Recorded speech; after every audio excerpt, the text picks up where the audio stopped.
thin margin and plenty of party infighting that could derail plans for a smooth re-election, even as he carries President-elect Donald Trump's endorsement.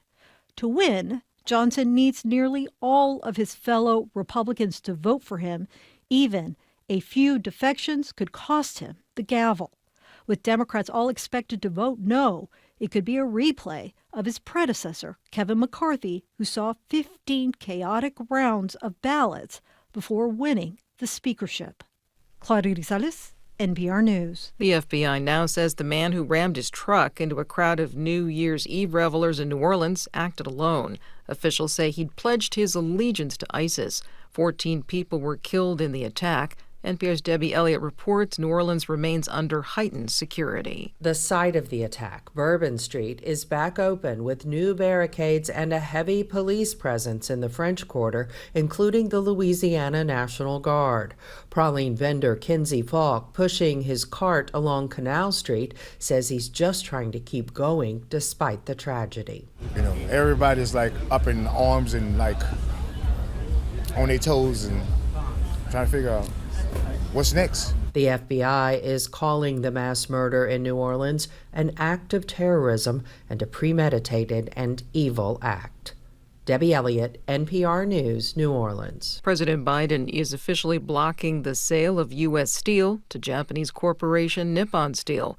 NPR's Scott Horsley says today's decision is not a surprise because Biden has been saying for months he opposed the sale. The president said in a statement that steel production and steel workers are the backbone of the nation, and that it's important for national security and for the nation's supply chains that a major share of steel production in the U.S. remain under domestic ownership and domestic control. NPR's Scott Horsley reporting Nippon Steel has released a statement saying it believes President Biden has sacrificed the future of American steel workers for his own political agenda.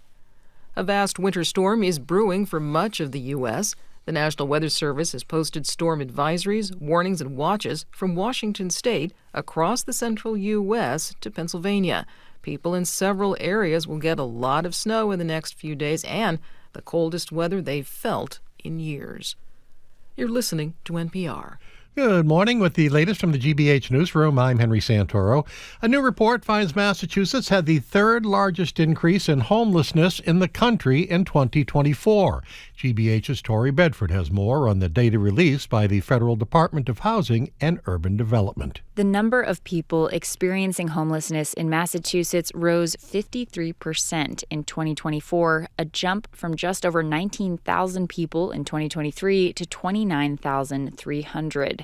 That's about 3 times the national rate, behind only Illinois and Hawaii. The report cites a widespread lack of affordable housing and rising rent prices as the biggest driver of the crisis.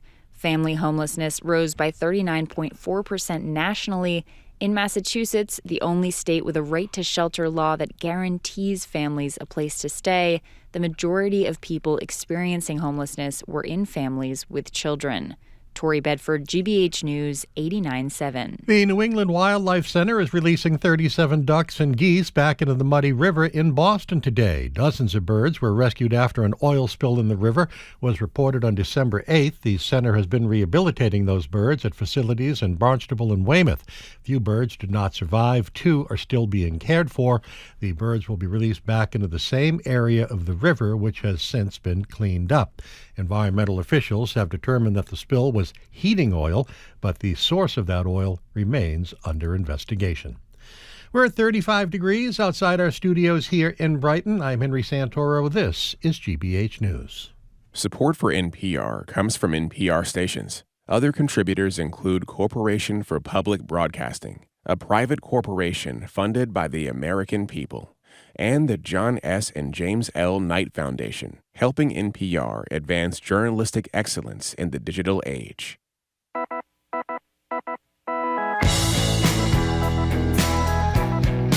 Eastern Variety. I am Marjorie Egan. You're listening to Boston Public Radio 89.7 GBH. We are broadcasting live thank you from the Boston Public Library and streaming at youtube.com/GBH News. We're going to be streaming live in the studio starting next week, Jim, right? We are. Yes, we are.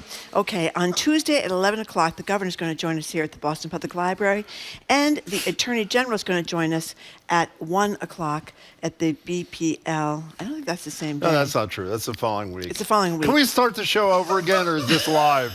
I got everything.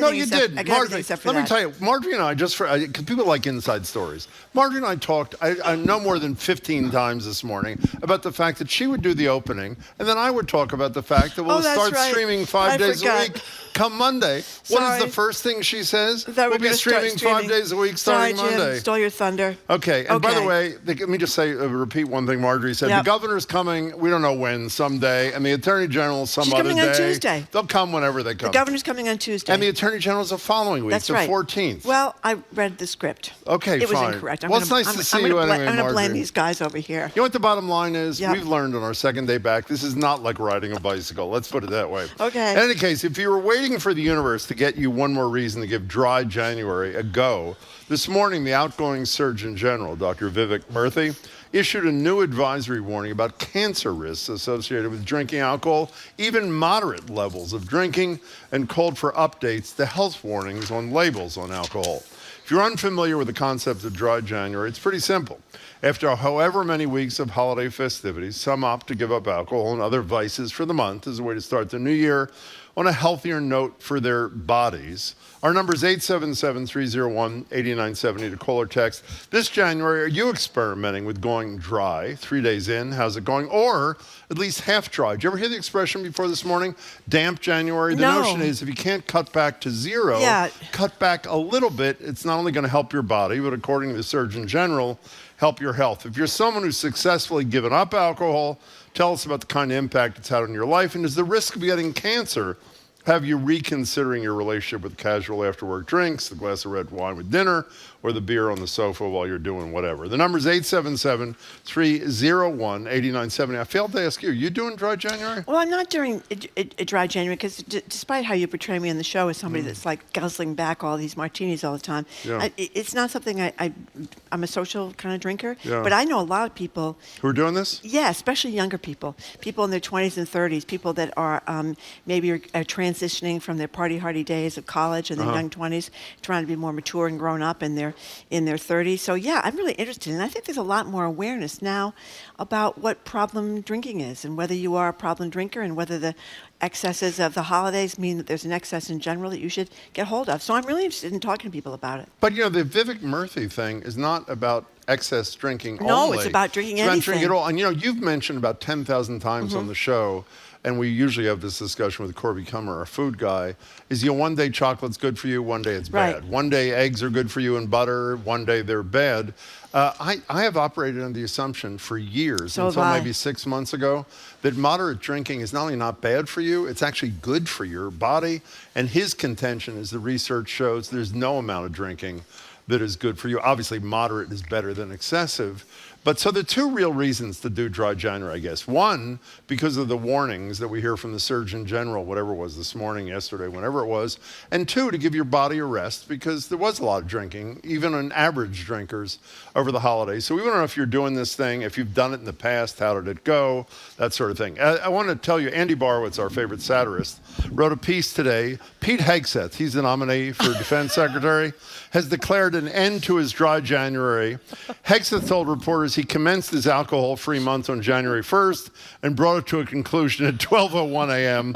on January 2nd. He said he hoped his triumphant participation in Dry January would silence the haters. I thought it was important to show the American people that their defense secretary could go a day without drinking. Mission accomplished. 877-301-8970. One of the things you always talk about to friends that have stopped drinking, that used to drink, either they just didn't want to do it anymore for health reasons, or they thought they had a drinking problem, whatever.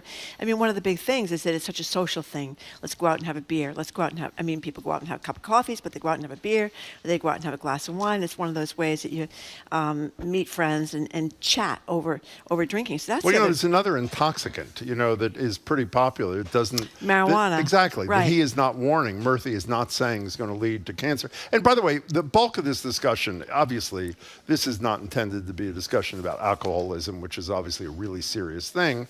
That's not. Dry January is not generally seen as a fix for that. It's a much more serious thing that requires a much more comprehensive approach. But for people who are, as Marjorie said, casual drinkers, Dry January is apparently a pretty big thing. 877-301-8970. We have somebody who's not buying it right away of the texters. As someone with a January birthday, folks can take Dry January and stick it. Cheers, says this person. And someone else says, eat well, exercise, and die anyway. I mean, that is the other issue, too. I mean, there's a lot of things that people think that can cause cancer. And I think we continue to do a lot of them anyway. And I think we ingest a lot of things that probably are not good for us. What'd you give me for Christmas? What did I give you? Oh, I gave you a cancer-causing substance. You did? Yeah.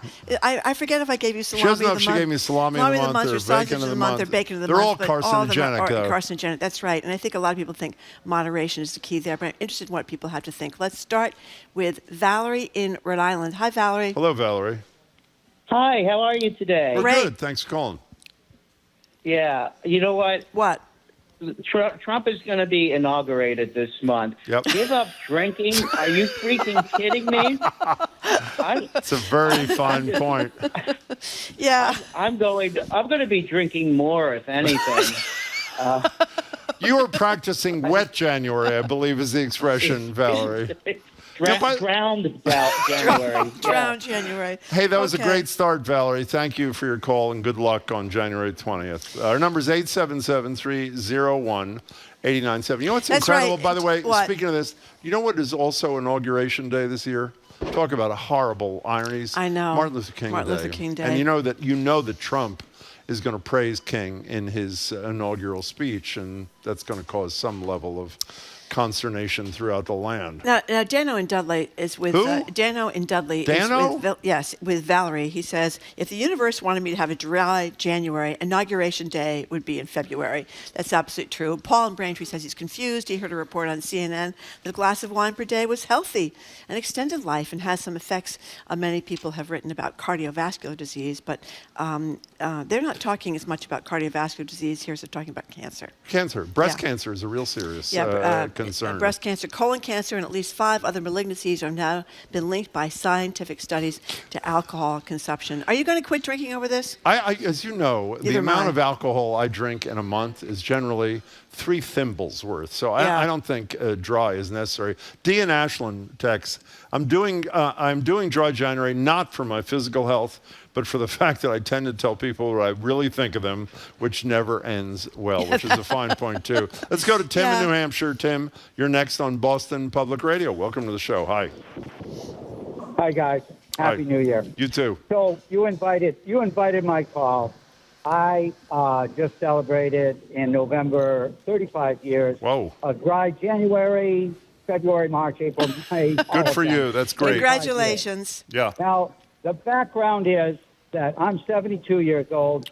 I smoked up until I was 62 when I fell off of a building and broke my back. Oh. And I still work several hours a day restoring antique houses. I've spoken to you guys about this before.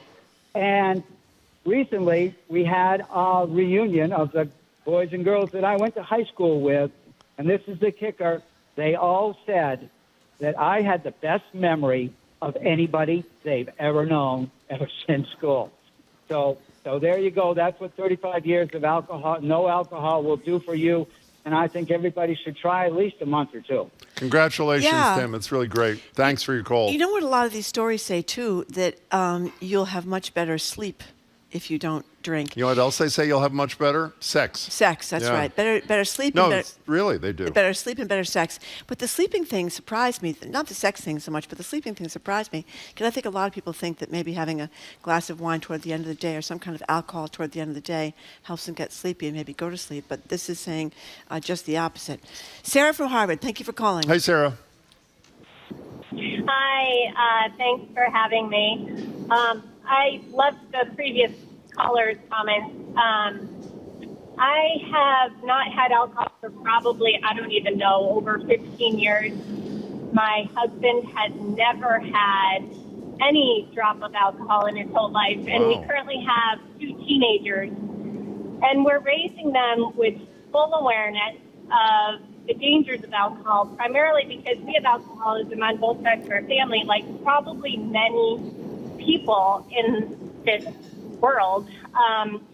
And the concern also is just how normalized drinking has become culturally, and especially for these kids growing up, and as a means for coping with things such as anxiety and depression. So, and I actually really like the fact that the Dry January is coming out, and it's just bringing more awareness. And there are studies coming out saying that, the younger generation is more aware of how unhealthy alcohol is. So that's all good. But I think from a social context, it's hard for teenagers, college kids to not drink. But I do feel like it's becoming more accepted. But it takes a strong individual to still be able to say, yeah, no thanks. How are your Sarah? How are your teenagers taking to the guidance from you and your husband? Oh, very well, I will say. So we have an older son in college, and he did not drink. He's very strong as an individual. He's a quieter kid too, but he has no problem saying no to any of it, and it's nice to see or hear them say, we have no alcohol in our house. So they've grown up without having alcohol in our house, and it has made a difference and an impact on them. That's great. All I can say to you, Sarah, and I'm not in any way disparaging what you're doing. My mother asked me when I went to college if I was drinking, and I told her no. And it wasn't, let's put it this way, totally true. And it sounds like you have a little more rein on your situation. Sarah, thanks very much for the call. Here's an anonymous texter. Reality is so wonderful. I would never want to miss out on a second of it by an impairment. Yeah, that's a good one. Well, there's another good text, too. Yeah, I love this. The airplane movie. Yeah, go ahead. Yeah, if you haven't seen the movie Airplane, Who it's hasn't an seen old the movie but Airplane? it's great. And there's a scene in the movie where Lloyd Bridges is announcing that this was the wrong day to stop sniffing glue because they're having this crisis at the airport. But a texter says, like Lloyd Bridges in the movie Airplane, January 2025 is the wrong month to quit drinking and sniffing glue. Here's the clip. Oh, here it is. Great. It's like I picked the wrong week to quit smoking. It's like I picked the wrong week to quit drinking. It's like I picked the wrong week to quit amphetamines. It's like I picked the wrong week to quit sniffing glue. I remember it's one of the funniest his movies hair ever. I do. Straight up on his head. I do. It's oh my good. God. That's we got to take riot. a break, Marjorie. We have to take a break. We do. That's what I said. We're talking about dry January. Do you know people that are embracing dry January? Maybe because they think that they overindulged over the holidays, or they're still trying to reset from overindulging during the pandemic, which apparently was a worldwide problem. Our number is 877-391-8970. What do you think about keeping your red wine with dinner and the beer on the sofa while watching the game?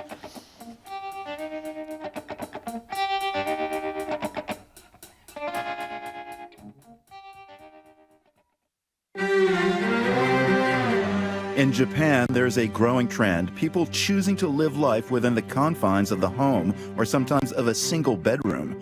One thing driving the trend, pressure to conform. The idea that you should just be who you are is not really that common in Japan. The people opting out next time on The World. This afternoon at 3, here on GBH News 89.7. Our programs are made possible thanks to you. And Mass Health Connector, dedicated to expanding health insurance access to uninsured and low-income residents with Connector Care. More at mahealthconnector.org or 1-877-MA-ENROLL. And the Skating Club of Boston, presenting the ISU World Figure Skating Championships with over 300 athletes competing at TD Garden March 25th through 30th for the title of World Champion. Tickets at isuworlds2025.com.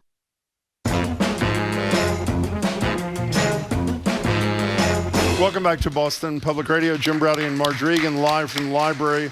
streaming at youtube.com/GBH News. What Marjorie was trying to say, I believe, is starting Monday. What's going to happen, Marjorie? We're going to be streaming live from the studio in Brighton. 5 days a week. Yep, 2 on days YouTube. from Brighton. Yep. 3 days from here. That's right. Next Tuesday, we're back at the library. The governor's here for an hour for Ask the Governor. The following Tuesday, we're back at the library other days too, but the following Tuesday, which I think is the 14th, the Attorney General will join us at 1 o'clock for Ask the Attorney General. Now, our text prompt of the day at 877-301-8970.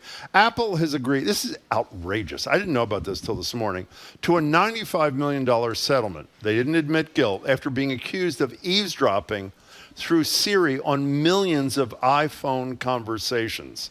What does your phone know about you, and does it concern you at all that essentially you're being eavesdropped on by Apple? It's outrageous. We'll read your texts at 877-301-8970, a little before 1 o'clock. We're talking about dry January. We're going to do it anyway, the notion of giving your body a rest after December, which I'm guessing is probably the biggest drinking month. But then Vivek Murthy, who is the Surgeon General, comes out and talks about serious health risks related to cancer by even moderate drinking. And we want to know what's your approach to dry or damp January at 877-301-8970. Now, John from Charlotte, Vermont, excuse me. Charlotte, thank you. You're says welcome. He thinks the fact that Keith Richards of the Rolling Stones is still alive proves that drinking and smoking, not to mention taking all these other drugs he took over the years, not to mention, did he actually snort his father's ashes? I thought he thought it was a drug, and then he denied it, so we're not sure. No, but you already said when he denied it, he was wrong. It was his mother.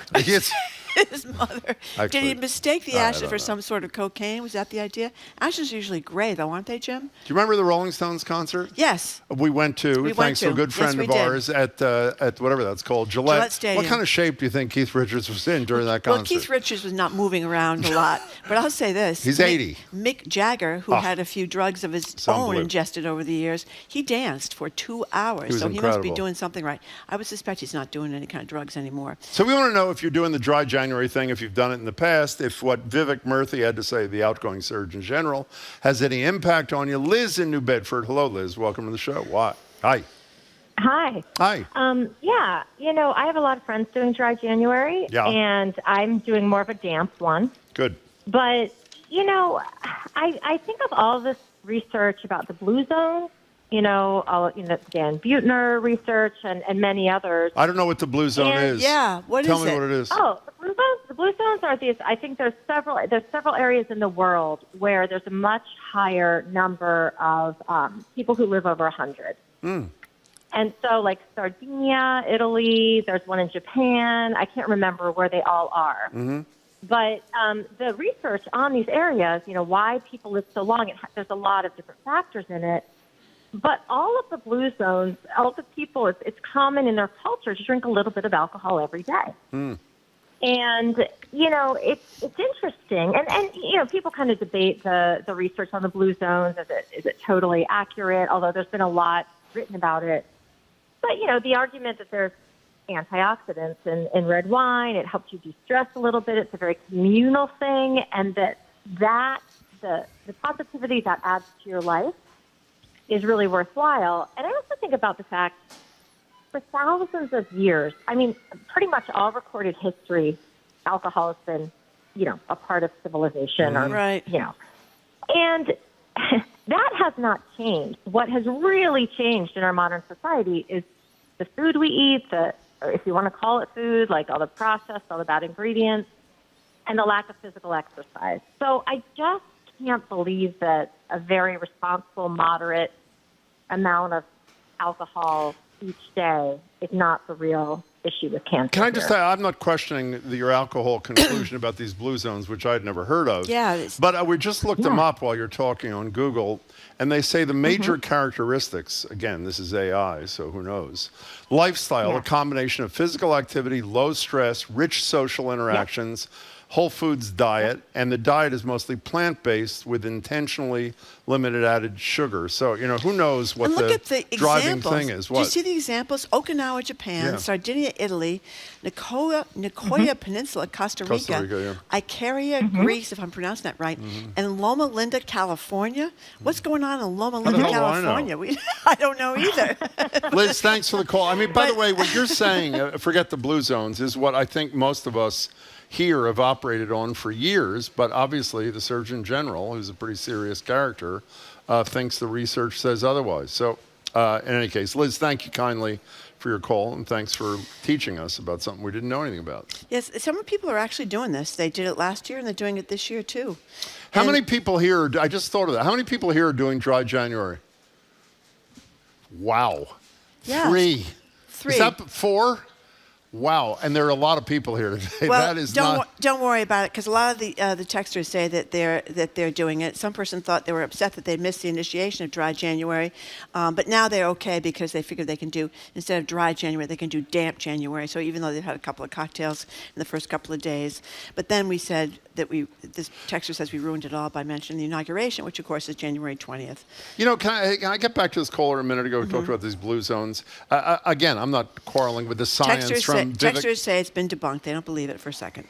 Debunked by whom? He just came out with it in the last 24 hours. Jim. I'm just but don't you reading the think, text. isn't your approach, I mean, for example, I try not to eat the whole salami you give me on the same first day that I open it up. I'm serious. Moderation is the key, don't you think, to a healthy living kind of thing? I think, you know something, you see so many people that you think are very healthy that are moderate livers, that they live a moderate lifestyle, they die young.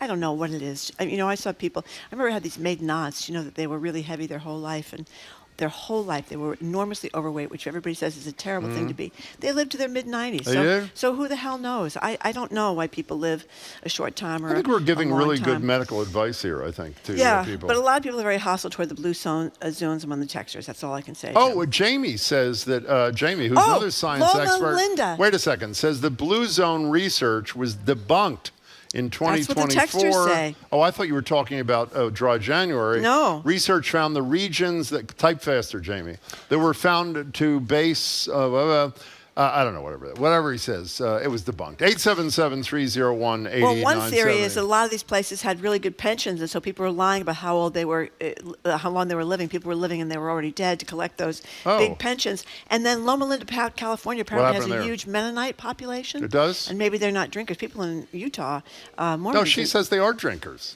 They're... Oh, but the Mennonites in Loma Linda? That's right. I think we're really helping the audience understand this issue. But somebody says it's not the Mennonites, it's the Seventh-day Adventists that make a difference. Okay, good. John in North Andover, we're talking about dry January. Not terribly well, but we are talking about it. Hi, John. Hey, honestly, in my opinion, I think alcohol is okay in moderation. My grandfather, grew up in Sicily, lived here now, but he drank wine his whole life. He smoked it. He just turned 95. So it's really hard to say. Personally, I'm not a fan of drinking. I just don't really enjoy alcohol. But I think it's just, if in moderation you're okay, I think there's way worse things you can do. Like what the previous caller said, like all the crap food that are in grocery stores. I think that's much worse. But at the same time, I just think it's really in moderation. It's one of those things is sometimes you don't really know. Like, some people, they smoke, some of their lives, they drink a lot, but then they live till 90 or 95. But in my opinion, I just like to avoid alcohol. I'm not the biggest fan of it personally. You sound like a really thoughtful guy. Let me ask you this question. If you had a coworker you've worked with for almost a quarter of a century, and every gift she sent you was carcinogenic, bacon, sausage, salami, what's the message you'd take away from that, John? What would you conclude? I don't. That's a tough one, personally. I feel like they would just see the stuff I eat and then know not to send me that. Like all my family, all my friends know I'm like a health nut, so they know not to give me any of that food or try and give me alcohol. Yeah. Hey, John, thanks for your analysis. We appreciate your call. Here's an interesting text. I think it's moderation, Jim. You don't. Yeah, but we don't know what we're talking about. Do you think Surgeon General knows what he's talking about? I think I have heard so many stories He's about the Surgeon General. So what? We had the entire. Oh, if I have to choose between you and the Surgeon General, of course I'll take your opinion. Haven't you heard a million times? Coffee's going to kill you. Coffee's He's not the going to kill you. Surgeon General. Butter's terrible. Change to margarine. He's not a talk show host, terrible. Marjorie. I'm talking about medical studies of what's good for you and what's bad for you. I have lost faith in them, Jim. Because You have? Yes, I have, because I think a lot of them are not What are you, like an anti-science person? I'm not an anti-science person, but I think it's hard to say whether how much of it is drinking, how much of it is diet, how much of it is exercise, how much of it is genes, how much of it is the pollutants that you breathe and where you live. I think that a lot of things make people die, Jim, and it's not just going to be that is an analysis. Salami. Does anybody quarrel with that? There are a lot of things that can make you die. It's not going to be just the salami. Were you a science or the bacon. major? I was not a science major. Tell Listen people to what this. you were a major in, by the way. American Studies. I mean, how It's very pathetic useful. is that? That's American right. Studies. Michelle, the pharmacist from Denver, says, I have done dry January. I've also done sober October. And 1 year, no beer for the year. And honestly, I have not seen any long-term changes with any of these endeavors. By So the way, there to you go. show our consistency, we're about to be joined by people who own an establishment that apparently sells more Guinness than any place in the United States. So much for consistency. Jason in Plymouth, let me read what he said. Here's a text. My drinking got way out of hand during the pandemic. A lot of people's got way out of hand during the pandemic. I went from 2 to 3 beers every few days to a 6-pack a night. People might say BS, but it had zero negative effects on my day-to-day life. But I knew it was super unhealthy. I'm taking this January to do a hard reset and get back to a more responsible place. 3 days in, and it's totally fine. I grabbed, we didn't discuss this, a non-alcoholic seltzer. And so these mocktail kind of things. They're everywhere. Instead of a beer when I get home and all is good, the first beer on February 1st is going to be fantastic, though. So he says. Listen to this one. I'm doing a no-buy January instead of a dry January. So no Amazon shopping after drinking wine. A lot of people are overwhelmed by what they bought for the holiday season, and they're having to swear off that because they got a huge credit card bill. By the way, one of our colleagues made a very good point. He said, Marjorie Eakin, medical expert, she's going to be serving with RFK Jr. Her motto, life causes deaths 100% of the time. You know, speaking about a 6-pack of beer, can I make a recommendation? That's right. That's a great motto. That's good. Yeah, my younger daughter and I watched all of the most recent True Detective over the holidays with Jodie Foster and that fabulous former boxer, Callie Reese. I think it's her name. I don't remember. But you know what we did after that? We watched the first season with Matthew McConaughey and Woody Harrelson, and there's a scene in episode 1, I don't know if people have seen it, where Matthew McConaughey, who is brilliant, is being investigated by other cops. He's a cop. And he's drinking a 6-pack during this thing. It's as good as television and acting gets. Season 1, it's a little gruesome for you, of True Detective. You should really check it out. We have one Thank texter you, who Jim. says That was very helpful. that was very helpful, Thank that they you. are honoring dry January by only drinking dry gin. How about that? Wow. Let's go to, I got it. Let's go to Dave in Rhode Island. You're going to conclude this incredible couple of segments here. Hi, Dave. Hi there, Jim and Marjorie. Hi. Hey, just a couple of things. Hey, I'm glad I have a stronger car radio now because I can actually hear you from down here in South Kingstown. Oh, fabulous. Anyway, in my sophomore year in college, I got wasted on 3 beers. I was sick the whole next day, and I said, "Whoa, this can't be fun anymore." So I limited my drinking to maybe 2 beers every once in a while. Then I started getting headaches. I said, "Okay, it's time to end that." So probably since my early 30s, I haven't been drinking, and we've never had any alcohol in the house. It's mostly because I get headaches, and my wife has subscribed to it. And for the most part, my kids, who are both in their 30s, have subscribed to it too. But 2 other things. One is, my father almost smacked me in the head when I used to tell him that there are toxins in alcohol, and you're going to die from it. And the second... That's what Vivek Murthy is saying. He's not going to say you're going to die from it, but it increases the likelihood that you'll die from it. But go ahead. Yeah, and he said, "What the hell? You got so smart since you've been in college." And then the other thing is, I went through a cardiac program called the Keen Ornish Intensive Cardiac Rehab Program. Yeah. And they go through all kinds of healthy lifestyles. The thing they mention is one of the big things: cut out alcohol. Well, there you go. The Murthy agrees with it. Hey, Dave, thanks for the call and the info. We really appreciate it. Now, I just want to have 2 more quick texts. Please. This person watched a documentary about delis in New York City, and one of the things they learned is that there were lots of very, very, very old people eating lots of pastrami on rye with lots of onions and chicken fat, and they all looked like they were about 90 years old. Nobody eats onions on pastrami, but go ahead. Well, they were having that as a separate thing, Oh, the onions with the chicken fat. Oh, sorry. And then Chris from New Hampshire says, when we used to ask my father how somebody died, his response was always the same. They stopped breathing. That was your motto, I believe, too. You borrowed from that guy?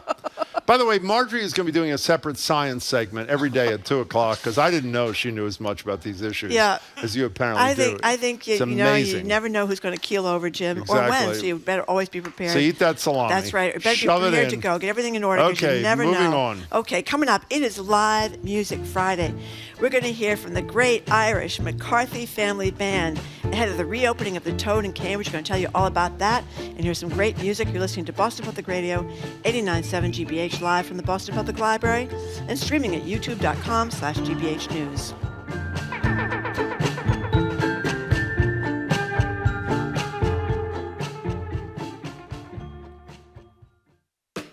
I'm Jared Bowen. Coming up on The Culture Show, President Jimmy Carter, the prolific writer. He authored more than 30 books, and he had range. Poetry, novels, and memoirs. We'll reflect on his literary legacy. Plus, 2024 was the year of the sequel, with moviegoers staying inside the box at the box office. And move over Birkin bag, now there's Walmart's Workin' Bag. That's on our Arts and Culture Week in Review, today at 2 on 89.7 GBH. Support for GBH comes from you. And the University of Massachusetts Amherst, the Commonwealth's flagship public university. You can learn more about research, innovation, and economic impact for the Commonwealth at umass.edu. And H&H, the Handel and Haydn Society. Parallel musical traditions spanning the Atlantic come to life with the sensational Crossing the Deep. January 17th and 19th at Jordan Hall. Tickets at handelandhaydn.org.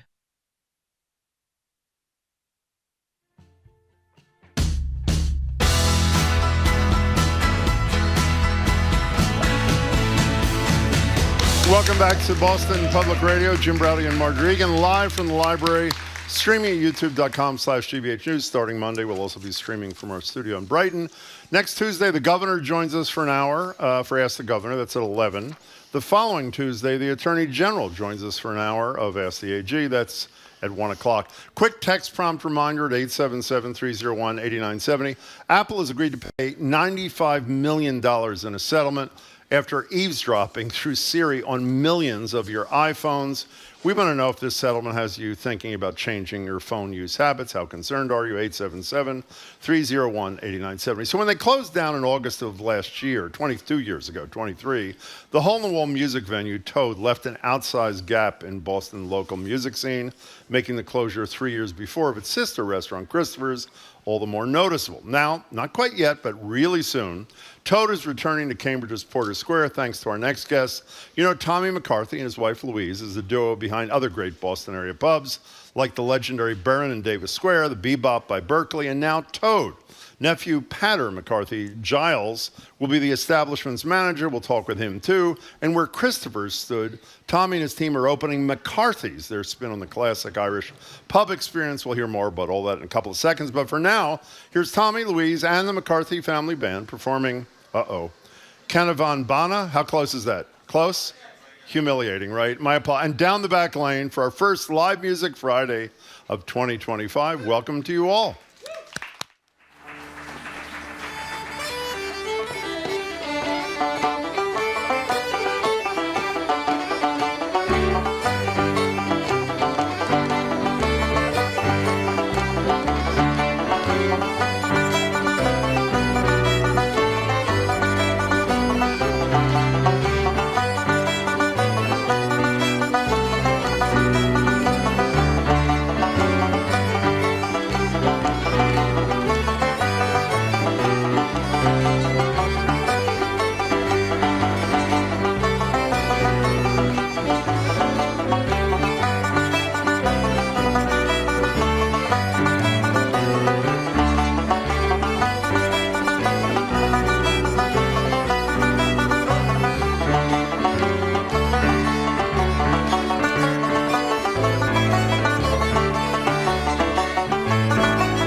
are you going to join us over here? Thank you. Wow. I know. It gets me all excited. St. Patrick's Day is only a couple of months away, and I think of all the times I've been over to the Burn to have the great show over there and eat the corned beef. Great to see you. Happy New Year to you, too. So tell us what we just heard and who's in the band. Well, to my left is my nephew, Padder Giles McCarthy. My sister Marion's one of her boys, and myself, Tommy McCarthy, and then my lovely wife, Louise Costello from County Galway, who actually has a section in McCarthy's pub called Costello's Corner. Oh, yeah. Love that. She doesn't want to put a register in it, but I do. Next to her is my niece, Siobhan, another sister of ours, Jacqueline and Tommy, who are a great musical family also, brought a lot of music around to the area. They are from in Mari or Moran, County Galway. And Siobhan has been living in China teaching music and English for the last 5 or 6 years. Wow. And she's, at the moment, she's in Gran Canaria. Well, at the moment, she's here. But she's in Gran Canaria in Spain teaching for the year. So she just happened to be in New York for the weekend. So we come up and join the family. And then Harry McCarthy Giles, Padder's brother, who works in the borough and is the man behind the whole scene over there, keeping everyone happy and hugging them when they come in the door. And then there's our daughter, Rose, who just came here from MIT. She's taken a break, so that their boss let her off for an hour to come down and see you guys. So. Do you talk to anybody who's not a family member, or what's the deal here? Does anybody work for you who's not in your family? I mean, really, what is going on? Hey. Well, there's 10 grandchildren, and 10 of them play music, so we're delighted that the 4 of them happen to be here today for us. Fabulous. That's great. Good Well, to that's see part you. of your story, too, growing up in a very musical family, starting to play. You didn't start that young, really. I read where you were a little bit older when you really get into it, but a musical family for sure. I have 3 sisters, Jacqueline, Marion and Bernadette, so there were 3 of them kind of born close together, and then there's 6 years gap, and then the king was born. The king, okay. So I was allowed to do anything I wanted. Oh, good. And I got to about 12, I thought to myself, geez, I better start this music, because otherwise I'm going to be left out, you know. That's right. So by the time I was, 7 or 8, there was already a band, McCarthy Family, because I look at old photographs, I'm not in any of them, you know. So, So, Padder, can we bring you into this thing? Let's talk business before we talk more music for a second. Are you going to be running both the New Toad and McCarthy's? Is that going to be you? That's right. I was thrown into it. So tell us what to expect and when this is all happening.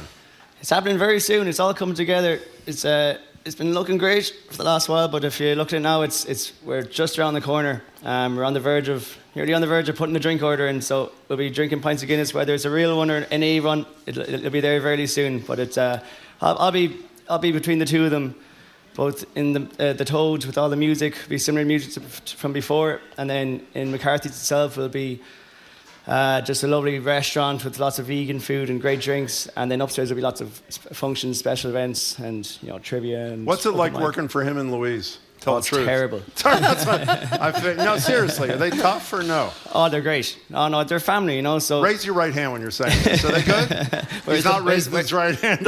Where's the Bible? That's right. Well, give us a little bit of the history, though, because this took a while to get going. This running the Toad and renaming everything McCarthy's and all that. yeah, it started about a year and a half ago. There was 3 bidders in for it, and we weren't one of them that was successful. I think it was a cash buyer, so we didn't have $3 million in cash, but they came back to us a few months later, and I said, well, we'll be able to borrow the money, but give us some time. So Charlie and Holly, Charlie Christopher and Holly, they were desperate to sell at that time, so they chose me.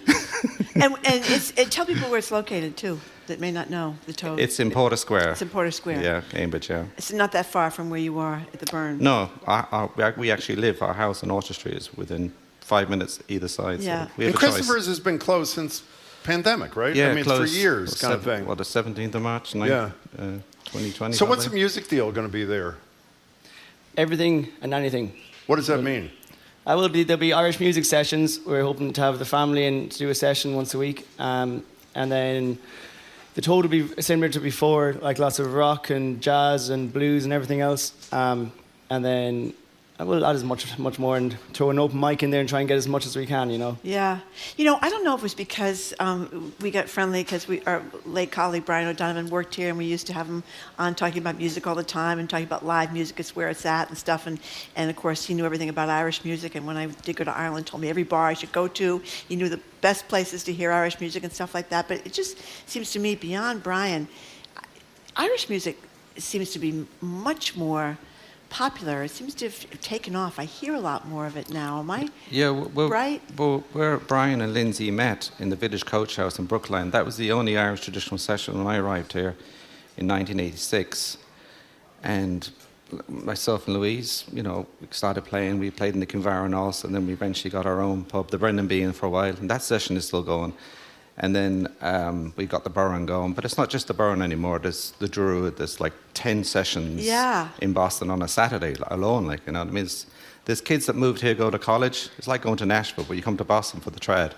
And they stay on and get jobs here. And there's music every night of the week. It's great to see it, you know? Yeah. You know, speaking of Brian, I think the last time we saw you was right after Brian died, and I think you were here with his wife, if I remember correctly. Right. And we're only in the music business, Margie and I, on Fridays for this segment. I have to say, I don't think there's a week that goes by that someone doesn't stop one of us and talk about, in the music business or a consumer of music, who doesn't talk about the impact that Brian's work and love of music had on his life. I'm sure you experience that all the time. Oh yeah, right? I mean the series we've continued in his name at the Burren, the Back Room, the Legacy series of Brian B.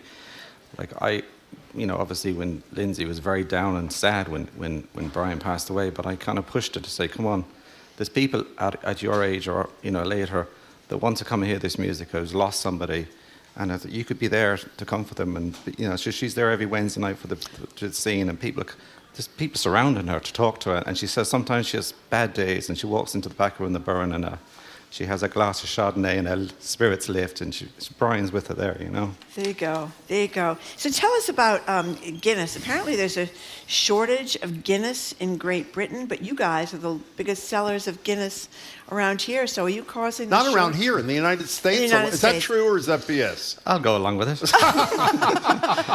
Yeah. Up there.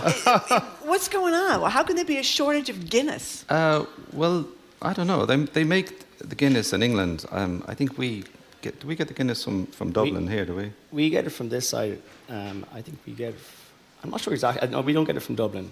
I think you better figure out where you get it from before you open the restaurant, don't you think? I think it's important. It comes in a keg. It tastes like it's from Dublin. But it's very heavy. A lot of people don't like it. It looks heavy. Yeah, it tastes pretty heavy too. Well, after a few, it gets very light. Okay. They're not doing the dry January here at the Burn. I just want to point that out. You know, we talk to a lot of people in the restaurant business here. Not as many restaurant and music, and maybe that's the trick. There are not that many places opening these days. Most places are trying to stay afloat. I was at I told you, I went to Eastern Standard, which had closed, reopened. It's fabulous in the Fenway. But there aren't La Padrona with Joni Adams. There aren't that many because the margins are so slight. The restaurant business hasn't totally recovered, apparently, at least for independent restaurants from the pandemic. Is music what helps make you more confident that this will succeed better? Well, let's talk about the manager first. Is that the Without deal? a doubt. The music, well, people come for the music and the drink is kind of on the side, and it's not, you're not going there to get drunk or anything. You go in there to enjoy the music and have a nice time and talk to friends, and it's nice to have a drink in your hand at the same time, you know. But no, it's definitely it's all around the music. You subscribe to this notion too, Tommy, yes? Well, I see a lot of restaurants that can be busy from 7 till 9, and then at 9:30 there's nobody in them. And I just think, geez, how do they do it? So I think we have the music going so it keeps them later, and then, you know, you have to kind of keep the thing going all day, really, if you can. You know, it's hard to survive in 2 hours, you know, of business. You don't seem like a nervous kind of guy. Is that a safe characterization of you? Yes, I suppose I've got a brass monkey. You know, since you all obviously are from Ireland, one of the things that I think is so neat about pubs in Ireland is that people come in and start playing the violin or they play the banjo, and then other people come in and everybody kind of plays together. It's a very different tradition than you see here. Tell us about that. The music definitely. There's a fellow called Joe Cooley. He's dead for years. He left here in Boston. He says, but the music brings people to their senses. So that's a good point, you know, and it does really, you know. People forget about their troubles, I think, when they hear the music and tapping their feet. And especially a town like Boston, we have so many Irish connected people, you know, and they bring their friends from all different nationalities, you know, and everyone seems to love the Irish music, you know. But you don't see people showing up with their own fiddles and marching up and joining the performances. I think that's unique to Ireland, or maybe I'm wrong. Well, I was in the Burren on New Year's Eve, and I didn't bring a fiddle, but I ended up playing one that was on the table at one stage during the night. Yeah? Okay, so there is some of that here too. Yeah, I originally went in for like 2 pints of zero Guinness, non-alcohol Guinness. Just talking about it earlier on, for those who doesn't want to drink, or maybe drink a little less, if you're drinking Guinness, if you drink the non-alcohol Guinness in the can and you put it into 20-ounce glass, it's about 2 inches short from the top. But then if you top it up with the real Guinness, the cream, you get the taste, but you don't get the alcohol. Yeah. He's the chairman of Dry January. We're talking to Tommy McCarthy. I'm just trying to compromise here. You're helping us out. And Patter McCarthy, Giles, a New Toad, and Christopher's in Porter Square reopening as McCarthy's to go with the Burren and Bebop and all that sort of thing. You know, I've said this about 1,000 times on the show, but it's really stayed with me, Tommy. The first person to ever say this to us was Andres Nelsons, the music director of the BSO, who says the time music is of greatest importance to people is when the world around them is a mess, either their personal world, the real, the larger world. Do you find that to be the case too, that it's this refuge that is really huge for people in troubling times?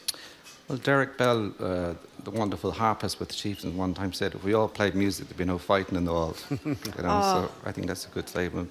But just talking about the music scene here in Boston, I mean, the best of the music is from up the street here on Berkeley, right up to Davis Square, and there's a bike path all the way. So if you want to start off on a Saturday afternoon at the Bebop and then go into Central Square to the Plough and the Stars or the Cantab and maybe... How about Porter Square come January? You do that too, or no? I'm just trying to think of a music venue in Harvest Square. They've kind of disappointed us. There isn't one really there. Apart from there's Passim. I mean... Passim's, yeah, sorry, forgive me. And Sinclair. And then there's music all Saturday afternoon. Then you can go into Porter Square, into the McCarthy's or the Toad, and then into the Burren. So there's that trail of music all along from Berkeley to Davis Square. Can we get what matters to me most? The cheeseburger at Christopher's was great years ago. Are we going to match this pattern? Of course. Well, Best burger in town. Is it good? Is it good? When is this going to happen? I already tasted it myself. When is this going to happen? When are you opening these places? 24th of January. It's my birthday. Oh, well, happy birthday. Happy birthday. Happy birthday. So what are you going to play now? Yeah, what are you going to play now? What are we playing? We're going to play The Trip Over the Mountain.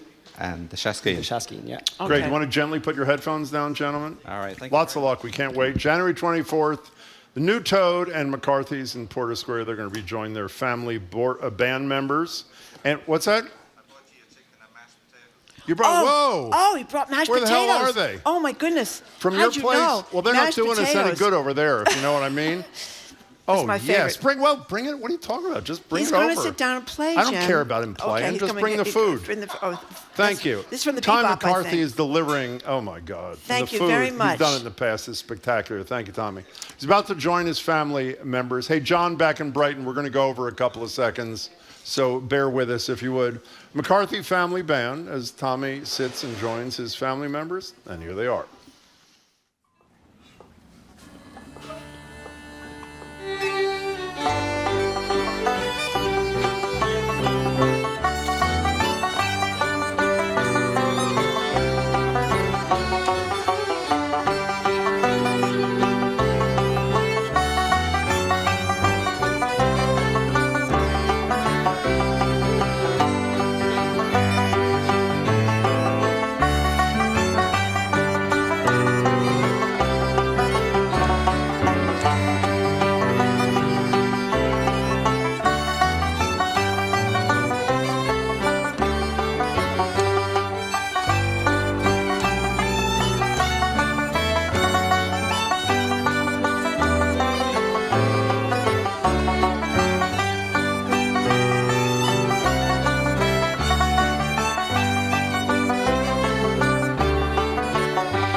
was great. Thanks, you guys. That was really great. We have been speaking and listening to Tommy McCarthy and Patter McCarthy-Giles behind 7 GBH, live from the Boston Public Library. Live from NPR News in Washington, I'm Louise Schiavone. The House of Representatives of the 119th Congress has been gavelled into order. The House will be in order. The chair lays before the House a communication from the Speaker. With that, lawmakers went into recess to return at this hour and take up the matter of electing this session's Speaker of the House. Mike Johnson has the endorsement of President-elect Trump as he heads into elections for Speaker, and he says virus, a contagious stomach illness, is spreading throughout Massachusetts. According to the Centers for Disease Control and Prevention, outbreaks have surged recently with 363 more cases than last year. The virus causes symptoms like nausea, vomiting, diarrhea, and stomach cramps, usually lasting at least 1, maybe 2 days. And while there is no specific treatment, staying hydrated is crucial. And prevention includes thorough hand washing, cleaning food prep areas, cooking food fully, and disinfecting surfaces after outbreaks. The newly established Seasonal Communities Advisory Council held its first meeting in December. State Senator Julian Cyr says that over the winter, the council will advise the Healey administration as state officials draft new regulations to help make housing more affordable in communities designated as seasonal. And then the second part is to help us figure out, the administration and the legislature, help us figure out what are other policies that we need to bring to bear to address the housing crisis. Cyr says one of the first issues the council will address is how towns can establish trusts to subsidize year-round attainable housing. The group will also work on regulations related to housing for municipal employees. In sports, the Celtics are in Houston tonight, the Bruins are in Toronto tomorrow, and the Patriots wrap up a horrendous season on Sunday with a game against the Bills at Gillette. Mostly sunny, windy, upper 30s today, 36 right now. This is GBH News. Support for NPR comes from ARM, committed to delivering innovative, advanced computing designed to enable worldwide companies to unleash the capabilities and experiences of AI. The future of AI is built on ARM. ARM.com. This is NPR.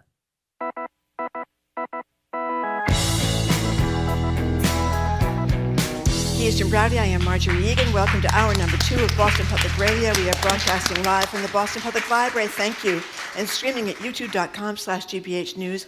Tuesday at 11, we're going to be joined here at the Boston Public Library by the Governor of the Commonwealth, Maura Healey. And then the Tuesday after that, we're going to be joined by the Attorney General, Andrea Campbell. That's at 1 o'clock here at the Boston Public Library as well. Hello again, Jim. Hey, and the governor, just in case people are interested, will be here for an hour at 11 on Tuesday. Is that right, you guys? 11 o'clock on Tuesday. Our text prompt, again, this is where Marjorie reads some of your texts right for the 1 o'clock news at 877-301-8097. I knew nothing about this till this morning. Apple has agreed to pay $95 million, which is not nearly enough, after eavesdropping through Siri on millions of your iPhone calls. We want to know what your reaction is to this. What does it tell you about your phone? What does it suggest to you about your phone use going forward? And is there any place that we are surveillance free? The answer is no. 877-301-8097. The nonprofit Communities for Restorative Justice is about to mark 25 years, offering services in the wake of crime, not the traditional lock 'em up kind of thing, bringing communities together so victims are heard and understood and offenders take responsibility for harm. Joined now in person by Erin Freeborn, who's Executive Director for the nonprofit Communities for Restorative Justice. Erin, it's great to have you here. Thank you for being with us. And retired federal judge Nancy Gertner, a senior lecturer at Harvard Law School and a regular BPR contributor. Judge Gertner, it's great to see you too. Good to be here. Thanks. So thank you both very much for coming in. So Erin, let's start with you. Tell people what restorative justice is. I think in its simplest terms, it's the concept of bringing people together after something has gone wrong and asking them how you could make it right again. So in its simplest forms, C4RJ is an alternative to the court system and the potential of a prison sentence. And we take people out of the courtroom and we offer them a process where the victim can ask questions of the person who harmed them and the parties can work together towards justice. We're going to talk about how exactly this works, the mechanics, in a second, Erin. But how are you involved in this, Judge Gardner? You couldn't do this kind of thing when you were sitting on the bench. No. I mean, part of it is that is through my teaching. That I was looking always for an alternative to prison. It seemed as if we had one note to deal with crime, and that note was prison or no prison. Now, there are diversion programs for individuals, but what C4RJ, what restorative justice offers is something so totally different than the courtroom. Consider this. A defendant comes into court. He's advised not to speak. So for most of the time, you have no idea who this guy is. And then at sentencing, he can speak. He can give usually a prepared speech that the lawyer has told him about. There may be a victim who will then speak independently of him, and it's essentially, forgive me, a show. Mm-hmm. No, they're not talking to one another. They have no idea who the victim is. And one of the things that is extraordinary about restorative justice, and Erin will describe it to you, is that the defendants will confront in person the people or the communities that they have harmed and walk away from that with a sense of responsibility and accountability that you never get in court. And that's why I'm involved. So I'm sorry, I was going to say, what's wonderful is I was watching the dramatization of this in preparation for talking to you today, and there was a young man who had broken into somebody's house and apparently gone into some of the children's bedrooms, sitting there next to the mother whose house he'd broken into, and talk about, or if you have a better example of a story, talk about how that the perpetrator had to listen to how he harmed these people. Absolutely. I think there are two very important points that you're making here that illustrates the opportunity for victims to sit across from the person who committed a crime against them and ask them questions. Yeah. You're not able to do that in the courtroom. You're able to express to them all of the many impacts that they had on your life. And we know that there are ripples and ripples and ripples of harm that happen from an incident. And so it's not just this one person, but it's their family, their neighborhood, their community. And in a process like that, the people are able to learn from each other, and it really upholds each person's human dignity and worth. And together they can talk about what might be done to make repair, what might be done to have this person show that they are remorseful and that they fully understand the impact they had. Erin, not every crime is eligible for this kind of treatment. Is that correct? Or some excluded? Like, you're nodding. Like what, for example? There is statute in Massachusetts that has some ineligible crimes. Like what? Rape against a minor. I see. That is ineligible by statute.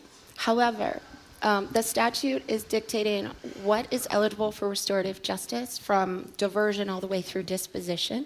There are programs doing restorative justice in prisons or in communities, and those might be places where very serious harms like that could be addressed. And just mechanically, so we understand, all the players have to agree to this. It's a voluntary thing. The prosecutor, the defendant, the plaintiff have to agree to some formulation. And you're nodding. And if it turns out that's the case, the major criticism of this, and I read about this long before I knew about you all, I'm sorry to say, but I do now, is that it's soft on crime. If all the players, including those who are harmed, are agreeing to the process, whose business is it for somebody to be? Go ahead. It's the first of all, it requires. I've been a part of these circles, and in Norfolk Prison, for example, and the defendant. In what role? What were you doing? Just observing. Okay. But the defendant then, the prisoner, will hear about the harm to the community, hear about the harm to the victim, and oftentimes will then begin to talk about the harm to themselves. I mean, there's a saying that one of them, that one program has, hurt people hurt people. Yeah. So they're both coming to grips with what happened to themselves, but not in a way to say, hey, I should be exonerated, but in a context in which they're saying, I'm going to take responsibility for what I did. You all should take responsibility for what happened to me too.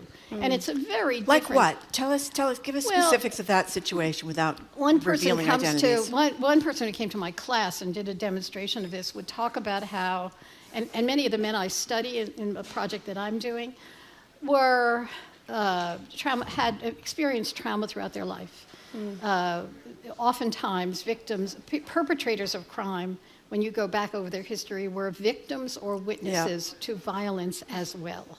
And this is a way of coming to grips with that. You talk about it. It's not therapy, psychiatry, but it's talking about what happened to them, but not in the context of, therefore, judge, let me off, but what happened to them in the context of, take account of me and I will take account of you.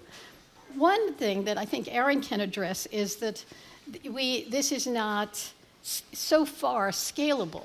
In other words, meaning that you have a criminal justice system that is dealing with the overwhelming majority of people in this very structured and very distant way. In the way I described, the defendant is told not to speak until one point, and then the victim gets on the stand.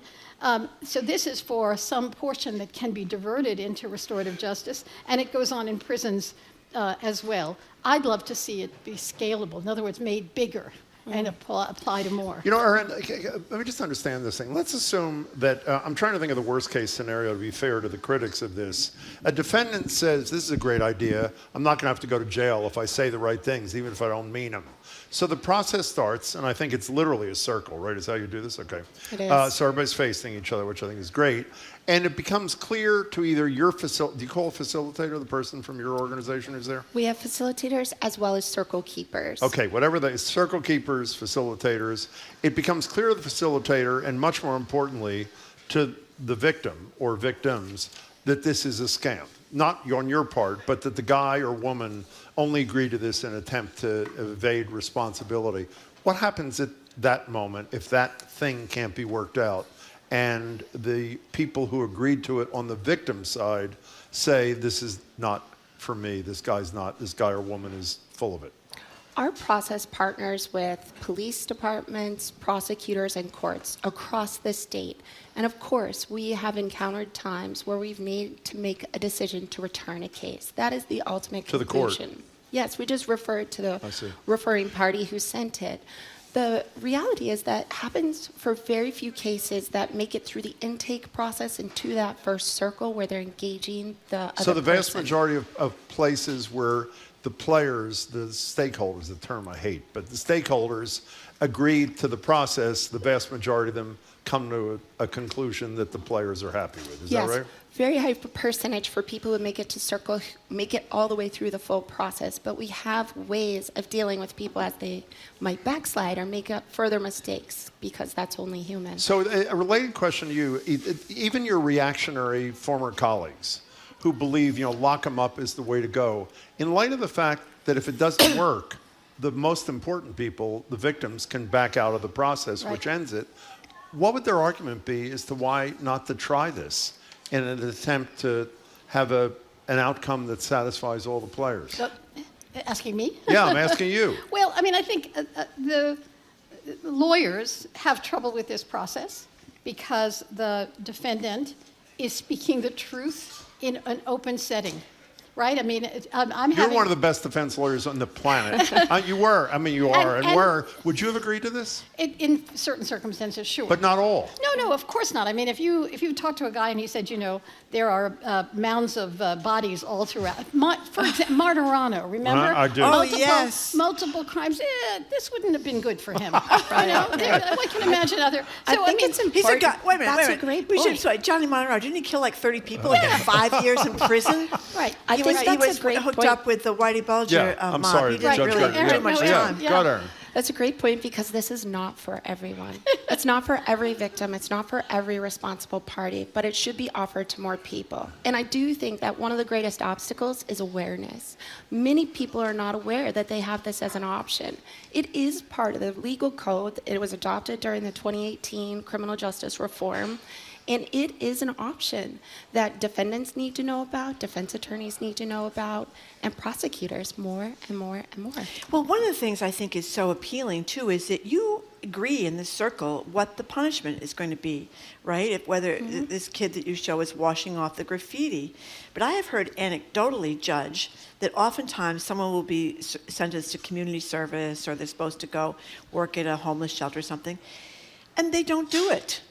I mean, they kind of slide through the system if nobody's watching them. But this is, but you guys do the follow-up, which I think is great. But you think about it. Think about it in your own life. Yep. If all you had to say when you were a kid, and if you did, shoplifting, if all you had to say is, "Gee, I'm sorry, Judge," as opposed to, do you have any idea how little margin we have in my store?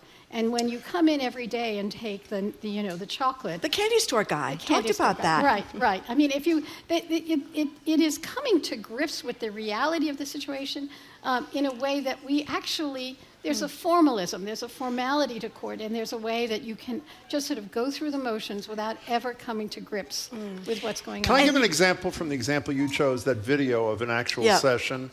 When the woman whose house was broken into, she doesn't talk about stealing my stuff or she says that it's so poignant.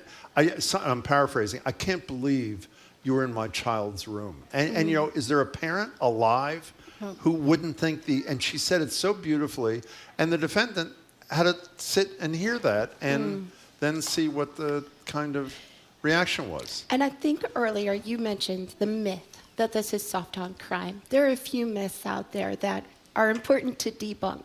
This is not soft on crime. It is actually more difficult to sit across from the person that you harmed and actually tell them what you did, what you were thinking at the time, what you did leading up to it, and what you're going to do to make sure that it doesn't happen again.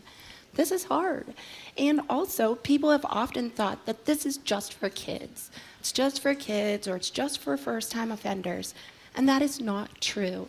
At least 33% of our cases last year were felony charges, and 70% of the referrals that came to us were adults.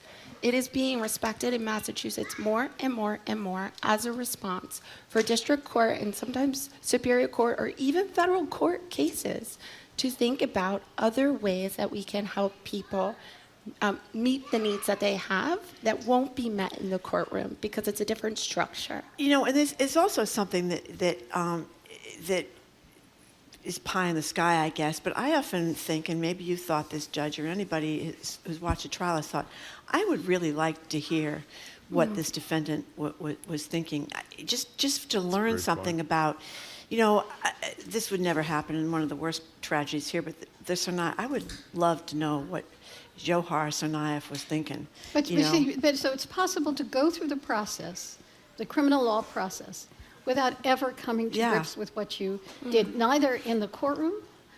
There is when you sentence someone, that person has to, it doesn't have to, but if they choose to give a statement, they give a statement. There is almost no lawyer that lets a defendant give a statement that is freewheeling. And there you are, the judge on the bench and the guy below you, and he's saying, "I'm so sorry, Judge." And the better ones will know how to cry, and so you know that I have this project where I'm interviewing some of the men that I sentenced as part of it, and I hear things that I would never have heard in court. Like what? Well, I mean, I hear what they did, which of course they would never admit to. I hear what I hear mostly is fear, how much they feared from the community and how little they trusted the police to help them. And so they fell back on each other. This is not an excuse, this is a description. But that's not a story that I ever heard in court because it was admission of guilt. And so no one would say that. But you'd say that in a restorative justice setting. That's the voice of former federal judge Nancy Gertner. She's joined here by the Executive Director of Communities for Restorative Justice, Erin Freeborn, the Executive Director. The website, if you want more information, is c4rj.org. A couple of factual things here, Erin. What percentage of the courts, police departments in Massachusetts are using this right now? We partner with 28 police departments across the state, and we're formally partnered with 3 district attorneys' offices. What counties? Suffolk, Middlesex, and the Northwestern District Attorney's Office. And Middlesex is almost half the state, right? It's a big part of the state. It is a big Secondly, most importantly, I think, is how successful this is. And you have stats on things like recidivism and that. Give us some of those numbers. By the way, before you answer that, I've known Nancy Gertner a long time. Every time she's ready for action, she wears red. Did she tell you to wear red to this thing, or did you do that on your own? Great minds think alike. Okay, fine. Tell us about some of the numbers, recidivism and that sort of thing. Victim satisfaction, I think, is one of the most important depictors of what success is. People are more satisfied going through this process. There are some randomized studies out there who have actually found, and these are consistent with C4RJ's numbers as well, that victims are 96% satisfied at the end of this process, as compared to lower numbers at the court. I won't name them. I'll let you come up with some of your own or do your But a lot lower satisfaction rate? Significantly. Okay. Recidivism is a bigger discrepancy as well. So if you find, and I'll leave it to Judge Gartner to talk about recidivism in the courts, but I can tell you that the recidivism rate at C4RJ, and we look at not just 1 year, not just 18 months, we're looking at people sometimes for 2 decades or more. And it's down around 16%. And if you look at cases over the last 3 years, it's 11. That's amazing. That is really amazing. You know, Judge Gertner, I'm old enough, and I think you are, to remember that before there were even victim impact statements allowed in court. I mean, tell us about that, because that didn't used to be around, and that was viewed as this revolutionary moment. So, you know, what you have at sentencing, you hear from the defendant, you hear from the lawyers, and then the victim is entitled to speak. Now. That's right. But they didn't used to be. No, and that was part of a movement to make sure that the prosecutors are supposed to represent victims. The prosecutors are supposed to speak in terms of the people, but oftentimes did not in the way that victims wanted to. Yeah. So now victims can speak in court, but again, this is a contrived setting. It's not necessarily a real setting. I was just reading a quote from the mother of someone who was killed in one of the cases that I had as a judge, and she was asked about the death penalty, and she says, you know, I know these kids. My kid was beaten up and beat other people up. I know these kids. I'm not going to be in favor of the death penalty in this situation at all, if I ever am. And it was a kind of honest discussion that you may not necessarily get in court. But Well, you know, a variation on that is Clementina Cherry, who we're both big admirers of from Louis D. Brown Peace Institute, talks about how there are 2 victims in every crime like this. Yes. He talks, for example, the guy who was convicted of murdering her son when he was a young boy, she became quite friendly with, because she said she lost somebody she loved too, meaning her son, who went to prison. So hypothetically, this relates to something we've discussed with you more than once, Judge Gertner. Do you think someone like, I don't know, someone like Clarence Thomas would benefit from a restorative justice program? Because the Judicial Conference refused to refer him for criminal prosecution in the last week or so for his ethical violations. Would he benefit from I'm sorry, something like... I'm keeping from dissolving at that segue. That was extraordinary. Thank you very much. Really, I appreciate that. That was extraordinary. My pleasure. Do I think he would benefit? No. I don't. Because you'd have to admit your sins. Yeah, there. right. And everything about this court and Justice Roberts is not admitting to what was going on. Nice going. Thank you. Erin, can real people, other than with their, I mean, if they want to contribute dollars, they should do that, of course. Can real people help with the work you guys are doing over there? Yes, we're here to raise awareness about the work that we're doing for people who might be impacted by a case, but also this organization is run by volunteers. Oh, really? We're a statewide organization with a very small staff and over 150 volunteers, which Wow. I have to acknowledge that there are some here today. Oh, really? So, with gratitude. Congratulations to those of you who are here. That's great. And last year, volunteers contributed more than 10,000 hours on casework. Oh, so you train them, obviously. We do, yes. That's lots fabulous. of training and lots of support along the way. And so if people are interested in becoming a volunteer, please go to our website, which is c4rj.org. We're also certainly always trying to raise financial support so that we can reach more people. We're always trying to increase staff. We're also trying to increase community awareness, not only with the general public, such as this, but also we provide training for police officers, prosecutors, judges, anyone in the legal system. So does the government fund any part of this operation, either state or local government? Our police partners pay membership dues each year. So do you ask this legislature that we're very fond of to fund, I'm serious, I mean, if they're concerned about crime and recidivism, which I assume they're concerned, or at least say they are, big time, have they ever contemplated funding part of this? We do not currently have any state budgeted funding, but it is something that we would certainly love to pursue. You know how we could help you get state funding? How? If we came out against it. I think the likelihood of the legislature doing it would probably be good. This is fabulous. Congratulations on 25 years. Thank you. We're glad to meet you. Stay in touch with us. We'd like to keep talking about this. And Judge Gertner, nice to see you as well. Happy New Year. Nice to see you. You too. Thanks so much. We have been speaking with retired federal judge Nancy Gertner and Communities for Restorative Justice Executive Director Erin Freeborn. Thank you so much for coming in. And for more information about this work, you can go to C4, that's the letter 4, no, the number 4, C4RJ.org, C4RJ.org, and that's C, the number, and the C, the letter, and 4, the number. I'm really messing that up. C4RJ.org. Okay, thank you very much. After a quick break, we're going to talk with media maven Sue O'Connell, our favorite local woman. She's going to talk about a trans controversy in the TV hit show Squid Game. And we're also going to talk to her, get her take on Dry January. Listening to Boston Public Radio, 89.7 GBH, live from the Boston Public Library and streaming at youtube.com/GBH News.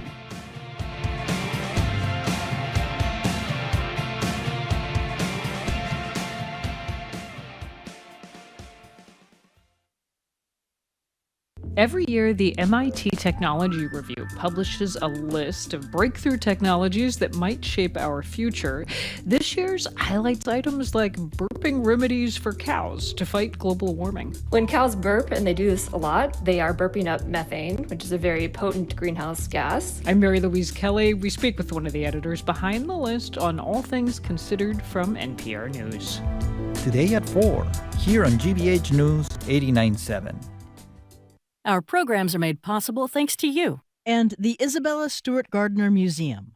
Visitors can explore a range of family dynamics through works from Manet, Micheline Thomas, and Mary Ellen Mark in 3 new exhibitions on view now. More at gardnermuseum.org. And the Acera School, where gifted kids can learn without limits through passion-fueled STEAM projects and above grade-level curriculum. Applications are due January 15th. aceraschool.org.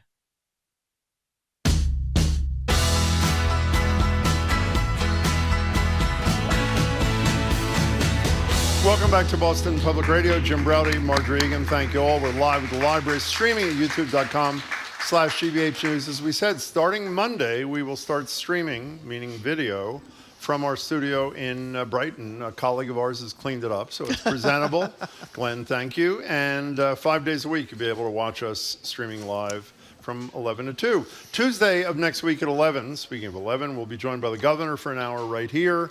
And the following Tuesday, the 14th, we'll be joined at 1 o'clock by the Attorney General for an hour of Ask the Attorney General. Final text prompt reminder at 877-301-8970. Apple's been ordered to pay they agreed to pay $95 million in this class action case after eavesdropping on you who use iPhones through Siri. We want to know if this settlement finally has you thinking about changing your phone use habits, if is it freaking you out as it does me. The number's 877-301-8970. Joined now at the desk by someone who knows all about being spied on by iPhones, our favorite local woman, Sue O'Connell, co-publisher of Bay Windows and the South End News and political commentator for NBC 10 Boston. Good day, Sue O'Connell. Good day. Happy New Year. Great to see you all. Well, before we find out about getting spied on by your phone, I don't know why Jim insisted we asked you about this. We've asked our listeners about Dry January before. Yeah, I'm curious to know what Sue thinks. Yeah, but you were in the rough and tumble radio business for all those I was years indeed. with those wild and crazy crews over there. The 1970s and 80s. So do you think, and your mother too, do you think Dry January is a good idea for people who may have overindulged over the holidays or what? Yeah, no, listen, I think that any time after you have had an excess, that's why we invented Fat Tuesday, right? And then Lent, right? That's right. It's a human nature response. I don't think you have to go to major extremes, but, I think whenever you've had excess, it's a good idea to take a moment and have some discipline and self-restraint. And obviously during the holidays, whether you're a drinker or a teetotaler, you end up drinking more than you usually do. We know alcohol is not great for us, and in fact, is a leading cause of death. So, it's not a bad idea. I mean, I'll be cutting back on sugar and doing all those things, but I'm not going to be fasting or any of that stuff because I don't have that kind of discipline. Well, I'm sorry I asked then. So can we move to a topic that is totally putting me over the edge here? Shortly after this horror in New Orleans, Donald Trump spoke, as I think the incoming president should, and blamed it on our porous border. The implication being that the perpetrator here was a migrant, somebody here illegally, and of course it was a United States citizen. Here's CNN's Jim Acosta, used to be the White House correspondent, ripping into this guy Neil Chatterjee, who was defending Trump. He was Trump's commissioner of the Federal Energy Regulatory Commission in the last administration. Here's Acosta, then Chatterjee. What he is saying in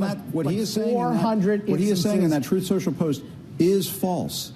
That is false. He's not saying that this individual crossed the border illegally, but there were 400 people on the terrorist watch list. Of course, but when there's an act of terrorism in this country, the incoming president should tell the truth to the American people. I mean, that is just, isn't that what the president should do at all times? He's talking about securing the border, and he's been talking for years about securing the border. Well, I mean, I just have to say, here he goes again. He talks about everybody else being fake news, and he's the one peddling fake news. I have to say, I loved every single second of that. And as I said to Margie this morning before the show started, what this means, and he got it from Fox News, which ultimately corrected itself, but he hasn't.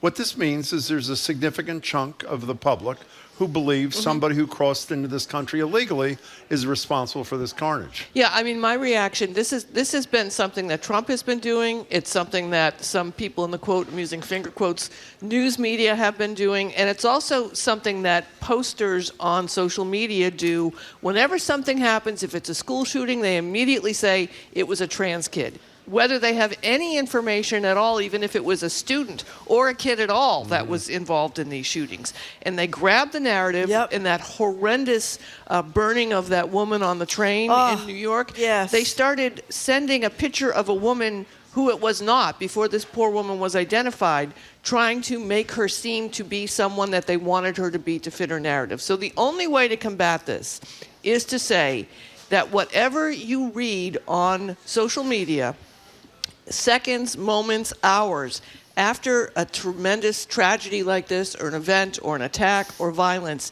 do not believe it unless you are hearing it from a NPR, an NBC, a New York Times, because they will at least say, this is what we're hearing, this is what they'll use terms to make it clear what they do and do not know. We cannot trust what the president-elect or soon-to-be president will say about these things. And remember, it used to be, when we were young, being first was great. Right? If Dan Rather could report that JFK had been assassinated, it was a feather in his cap, a terrible tragedy, but it proved that he had the information to go forward. We no longer care if we're first, okay? We want you to be sure that we are right when we are telling you what is happening. So if someone gets out there ahead of it and does something criminal, like blaming it on something that it isn't, even though it's the president-elect of the United States, do not believe it, because we're not going to stop him from doing it. Can I raise one more thing about this? Beyond the fact that let's give him the benefit of the doubt and say he heard it on the news and he repeated it and then he didn't correct it, which I think is even more damning. The timeline is so strikingly depressing. Fox News said their source, undisclosed, said it was someone who crossed the border illegally. 8 minutes later, Trump posted on Truth Social that it was somebody who had illegally crossed the border, meaning he watches Fox News and as fast as he can get to his phone to type up some BS that's unconfirmed. He could also just pick up the phone and call the FBI. Well, that's a very good point. This is the part that I don't get about Donald Trump. He is sitting in his room watching Fox News and reporting whatever they say, where he can call anyone in the United States in law enforcement and get the information. If he wants to leak it, that's his call. But he's just repeating unverified, and if they could have made a mistake, right? It could have been a well-intentioned but bad source mistake. Trump can just simply call the FBI director. And all the people that want to get rid of the FBI, who were the people that were leading all the press conferences and leading the investigations in New Orleans? It was the FBI, in whom, they've made their big mistakes. They certainly made some big ones in Boston with Whitey Bulger and the mob there.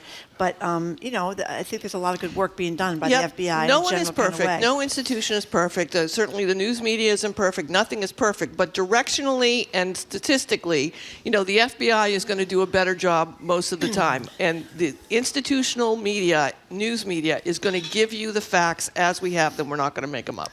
So let's talk about Squid Game. Jim has watched a lot of these shows. I've not watched a lot. I've watched all the shows. Yeah, everybody gets killed or tries not to get killed or something like that. It's a game show. Well, anyway, they're taking a lot of grief because they cast a cisgender or straight person as a transgender woman in their in the show, and they blame the fact that it's really hard to find somebody trans in Korea. Yeah. What do you think? Before you respond, did you watch it? I haven't seen this. Okay. So we're going to watch it this My daughter and I weekend. over Christmas Right. not only rewatched the whole first season, so because the second season you can't watch premise is really without horrible. it. We watched the whole second season, and the reason I say that is not to brag or embarrass myself either, is the most heroic figure by far in this second season is the trans person, is the trans character, I should say.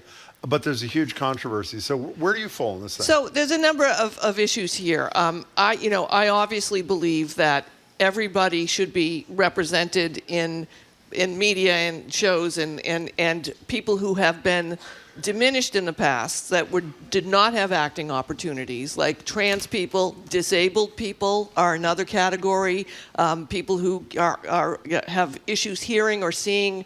Those people have often been played by people who don't have those aspects to their characters, right? And that has kept those actors from being able to be in the shows. There was, I think, an Emmy, one of the actors on the old Glee program, she was in a wheelchair. They won an Emmy, and she was unable to get up onto the stage because they didn't have a wheelchair ramp for her to get up there. So those sort of challenges still exist. So I think that actors should be elevated and allowed to play these roles, any roles, and especially if it's not centered just on you being in a wheelchair or being trans, that you just get to be a person who's in the story.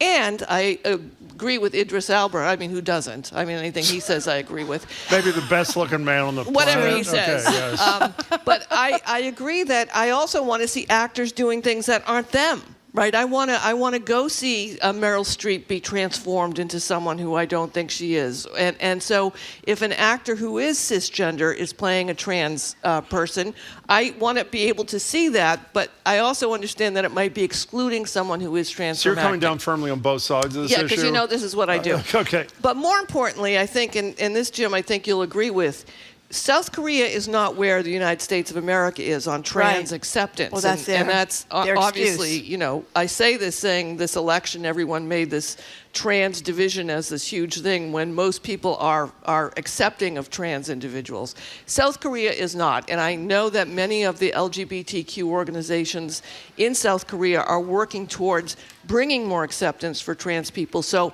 I don't want to put my American culture on this South Korean television show, which happens to be a hit in the United States, because there are not a lot of trans actors in South Korea. So this might be a step forward. It is a step forward for them in acceptance, much like Transparent. Transparent was here what's his face, who won the Emmy Award? Right, he was not trans. Yeah, that's a very good point. But I forget his name. But you said something very significant, though. I did? Yes. Shocking. Because I didn't see Squid Game. It's not You can't watch it. It's my much too kind of violent. thing. But we talk a lot about the fact that one of the big, when gay rights was a big deal here and around the country, people said, well, what changed everything? Well, I knew somebody that was gay, and because I loved them, or they were my neighbor, or whatever, that helped me with gay rights. Very few people know somebody who's trans. And so I was thinking that if this trans person was portrayed as being the heroic figure in this, that would seem to me to be helpful, right? Except because people that might watch that show. Yeah, but people on the other side would say it'd be even more helpful if it was played by a trans person. But if the choice is, I agree there. The choice is we don't do it at all. I want to go one step further. By the way, Jeffrey Tambor, thank you. Thank you, the actor who won. We have had discussions with you beyond that, specifically about media. Yeah. How racism in America, it's not eradicated, I'm not arguing it, changed to some degree when people saw black families on television. Yeah, some could argue that Barack Obama was more, people were more open-minded who might not have been because the president on 24 was African American. And then, of course, we also have talked to you about how people's attitude about their fellow residents of this country, LGBTQ people, when they see them on television, changes things too. So I tend to be where you both are, is the preferable way would have been to have a trans actor. If they really tried hard and couldn't find it, it would have been, in my estimation, particularly, by the way, we should put this in context. We discussed, I think with you, but with somebody, a week or two ago, Disney in this country cut out an episode of an upcoming series they're doing, which focused on a trans character because they thought it was going to take a lot of heat. So it's still, it's still in progress. And I'll also remind you that, there was a time in our lifetimes when actors maybe didn't get a job if they played gay. And when Tom Hanks played an openly gay man with AIDS in the movie Philadelphia, it was an amazing breakthrough in bringing forward stories. Yes. The underside of this, Jamie just wrote a note. I'm talking about how television and media helps acceptance of things that people are scared of. And having Trump as president was more stomachable after years of The Apprentice, which unfortunately By the way, is true. It's true. Doesn't James Bond, Daniel Craig, play a gay guy in this new movie? Yes, he does indeed. So there you go. There's the other rule is if you're good looking, then it's okay. Idris Elba. Yeah. Whatever Idris Elba says. The late Heath Ledger in Brokeback Mountain. Jake, I mean, people would have been Gyllenhaal. lining up, men and women, Heath Ledger. Okay, can we talk about a local angle on a national story? I'll try. Yesterday, there was a huge amount of press. I've been on vacation since November. That Benny Thompson, who was the chair of the January 6th committee, a Democrat, and Liz Cheney, she was either the co-chair or the vice chair, whatever she was, the Republican, both won a medal that I didn't know existed, the Citizens Medal, which I guess is the second highest honor a president could bestow to a non-military person in the United States. And while all the attention was on Cheney and to a lesser degree on Thompson, somebody you and we have talked about many times, a local and national, but locally based heroine, was also one of the recipients. Who was that? Mary Bonauto from GLAAD, the Gay, Lesbian, the LGBTQ Advocates and Defenders organization based here in Boston and Massachusetts. Mary Bonauto, who is an extraordinary human being and an American hero. I saw it happening on Facebook last night, and I was like, one of my friends posted, look at Mary Bonauto getting the medal of the Citizens Medal. Mary led the charge to bring same-sex marriage to the United States, starting back, she worked for GLAAD forever, but in the late 1990s, filing the lawsuit in Massachusetts to ask the Department of whatever it is to grant licenses, marriages licenses. And I remember being in the basement at Bay Windows with the editor at the time, and it came kind of this breaking news. We'd already put the paper to bed back when we used to have to put the paper up on, actually send it as pieces of paper out to the printer, and thinking, wow, they're never going to win with this. What the heck is Mary Bonauto doing? And of course, in the end, she did win, and she brought same-sex marriage along with GLAAD to Connecticut, to Vermont, and I think Maine as well, they were involved in, and then went on to argue in front of the Supreme Court for the Obergefell case that brought same-sex marriage as the law of the land to the United States. So, a sobering bookend to Joe Biden's presidency, awarding her this medal as just being such a great what's wrong with her? Too humble. Yeah, she is. She's understated, she is so and she's humble. calm. She is and incredibly I remember humble. interviewing her back years ago and thinking she doesn't like talking about it unless she thinks it helps the cause. Yes, understated. Yeah, she is incredibly humble and likable, for a lawyer. No offense, Jim. And just one of the she's the kind of inspiration, when you look at you talk about what a leader is like, being humble, being genuine, only doing things publicly for the cause of what you're working on really would make people want not only to root for her, but to donate to GLAAD and to fight the fight. And anyone who ever meets her has always wanted the most... like Jimmy Carter we were talking about yesterday, the day before. By the way, two other local guys, Bobby Sager and Tommy Vallely. Yeah, Vallely was a Marine in Vietnam, and he has done a lot about bringing the two countries together, establishing this Fulbright University Vietnam and cultural exchange, etc. Who's the other gentleman? Bobby Sager, this guy, a Boston native, I'm reading from the story, travels the world as a photographer and philanthropist, grounded in family and empathy, on and on. So 3 people with Massachusetts connections, there you among go. the 20 that Biden recognized. Yep, but you won't get another one of those medals for 4 years. No one in Massachusetts will get one. We're not. Will it be? That is correct. Nobody from Massachusetts. So, Sue, in our little, what do we call this thing? Our text thing. In about 5 minutes, we're going to talk about.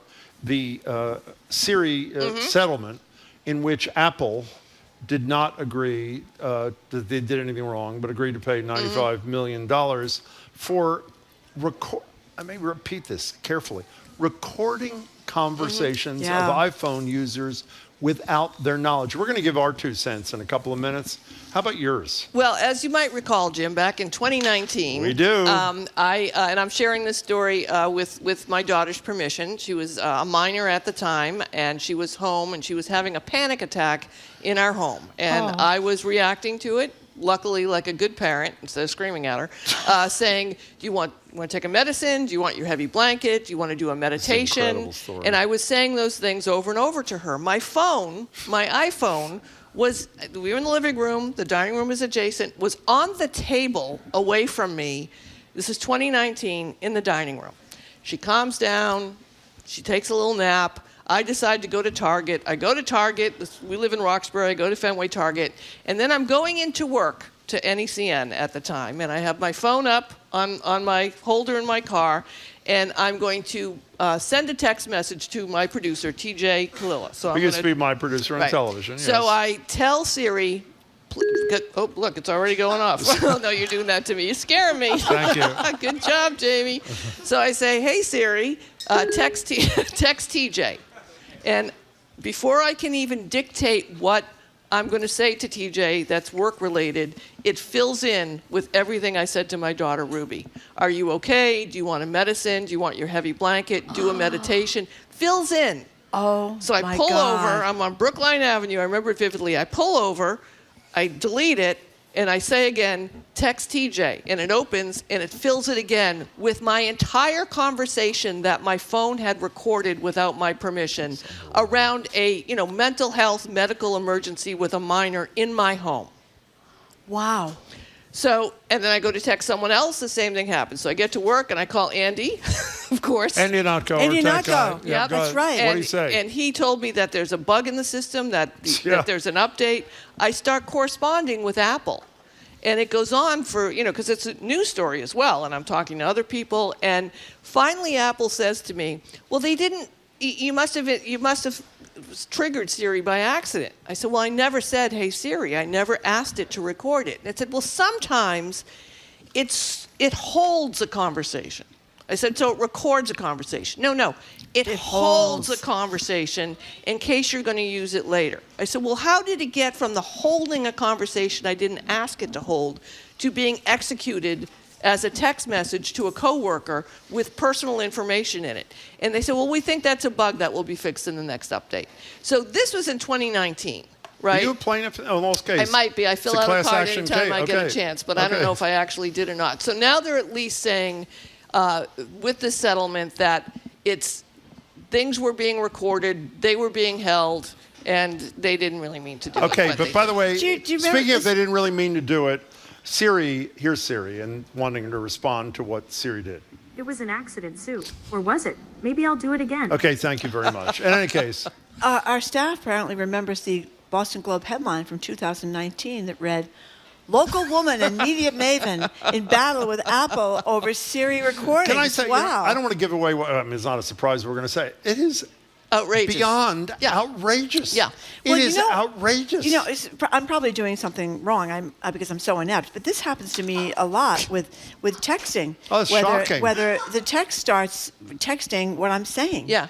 What's that No, about? I sent a text to someone I was working on a story with, and it changed the name of who I said somebody said, and sent it. And I looked at it, and I said, that isn't what I said. Yeah, you get yourself in big trouble. Oh, absolutely, yeah. And you have to figure out how to just get it. No, you have to reread your texts before you send them. And they're listening to everything you say. I mean, we know this because when you talk about anything, I guarantee I'm going to get home, I'm going to look at my phone, and my Facebook feed is going to be filled with ads for the new Apple iPhone because That's I'm right. talking about the That's Apple right. iPhone right That's now. what you wonder why when you're talking about a dustbuster, for example.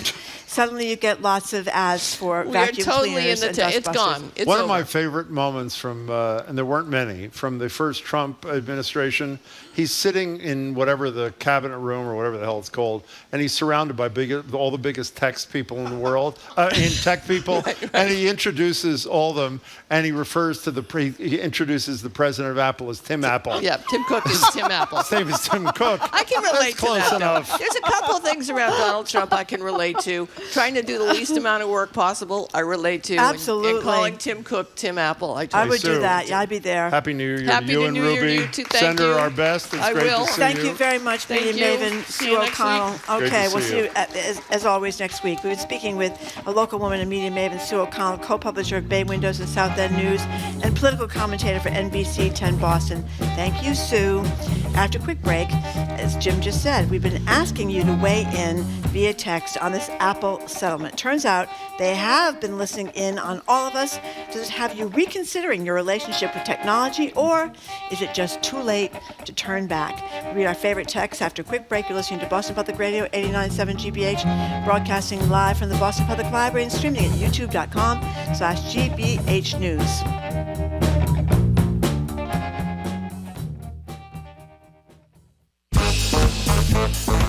This week on Under the Radar with Callie Crossley, 40 hours, 8 hours a day, 5 days a week. Is the typical American work week moving toward a reboot? 3 local experts tell us why the 4-day work week is growing in popularity around the world and here in Massachusetts. That's Under the Radar with me, Callie Crossley, Sunday night at 6 here on 89.7 GBH and the GBH app. Support for our programs comes from you.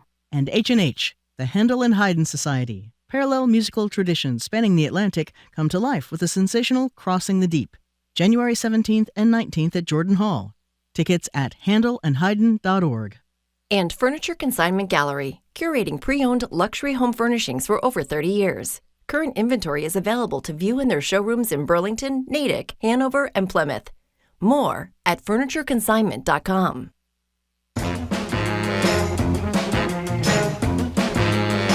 Welcome back to Boston Public Radio. Jim Browdy, Marjorie Egan, live from the library, streaming at youtube.com/GBH News all day, including a minute ago with Sue O'Connell.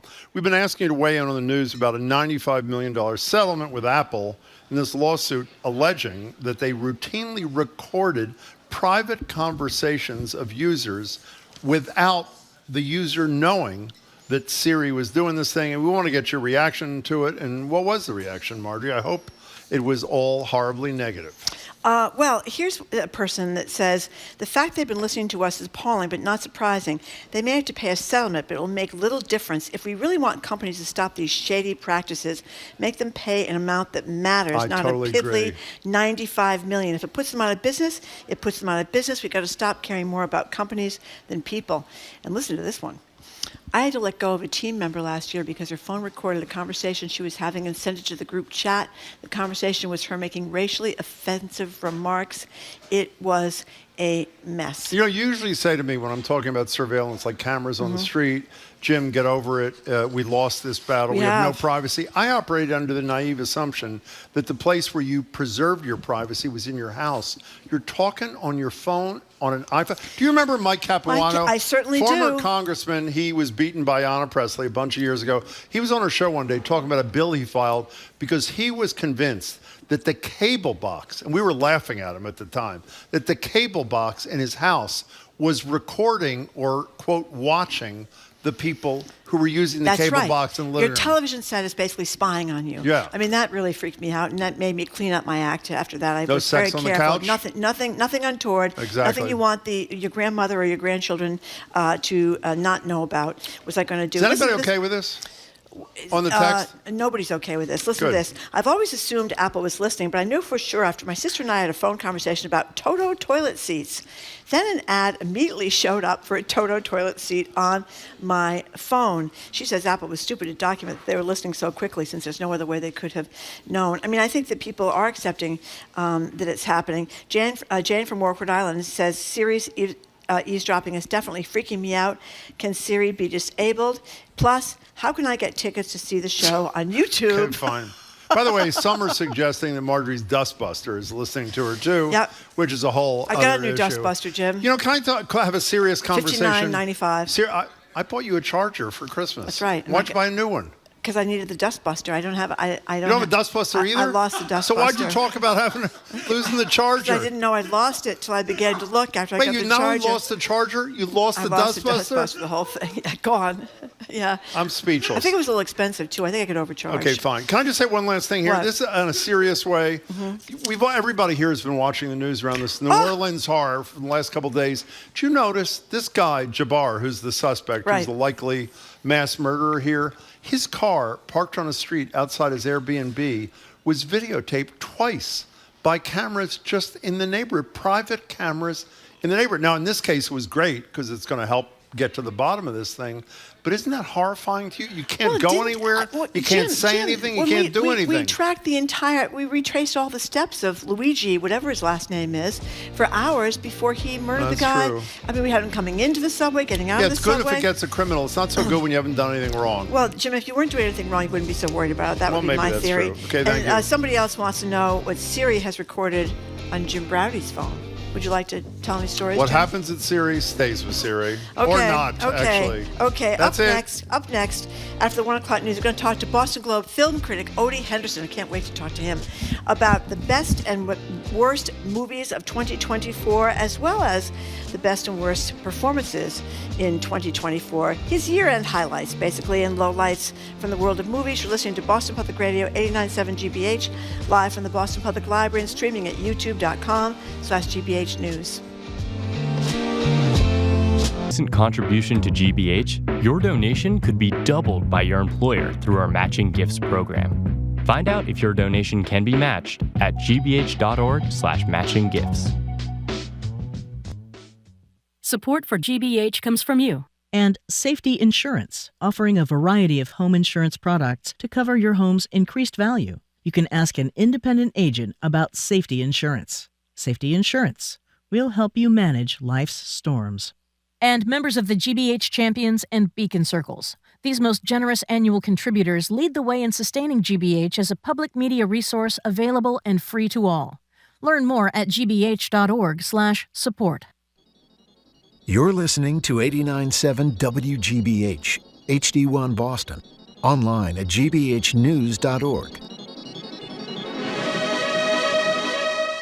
GBH News, what matters to you?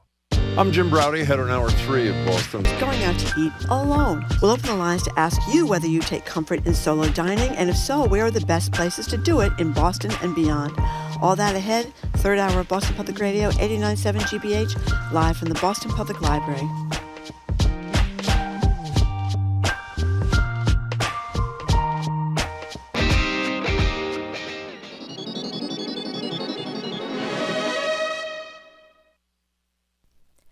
Live from NPR News in Washington, I'm Louise Schiavone. In the House of Representatives... Shh. The House come to order. The 119th Congress is taking up its first order of business, the election of a Speaker of the House. Mike Johnson has the support of President-elect Trump and has told reporters he is confident he will hold on to the gavel. Republican Conference Chair Lisa McClain led his defense on the House floor. Mike has remained the same kind and caring person as he was before he assumed this role. He's an honest broker. He shows you his true beliefs at face value. He is steadfast in his values of faith, family, and love of this country. The margins are close, and it could take more than one ballot. The White House says that President Biden will travel to New Orleans on Monday to meet with people affected by the New Year's Day attack in the city where 14 people were killed. In a statement, the White House said the president and first lady will grieve with the community and meet with officials. People in New Orleans are still reeling from the deadly New Year's Day attack. The Gulf States newsroom's Drew Hawkins has this snapshot. Tyler Burt knows the streets of the French Quarter like the back of his hand. A graduate student at Loyola University by day and a pedicab driver by night, he was parting ways with his last customer for the night when the truck turned onto Bourbon Street. We had a high five, and then I believe that he was run over while I was in contact with him. And then, so I just remember that was just make sure I'm capable of doing that. For NPR News, I'm Drew Hawkins in New Orleans. Residents of Syria's Golan Heights say Israeli troops are raiding their homes and villages. Israel says it is trying to protect its security. NPR's Hadil Al-Shalshi has more from the Golan Heights. Israel says its move into the buffer zone that's monitored by the United Nations is aimed at keeping their borders secure. The military operation started just hours after the overthrow of the Syrian leader Bashar al-Assad by the rebel group Hayat Tahrir al-Sham, or HTS. Mohammed Farouk lives about 300 yards from an Israeli checkpoint in the El Ba'th village. He says Israeli tanks roll into his village regularly. Farouk said his small daughter now wakes up at night shouting, a tank, out of fear. He says Syrians are worried there will be more annexation and more Israeli settlements in the area.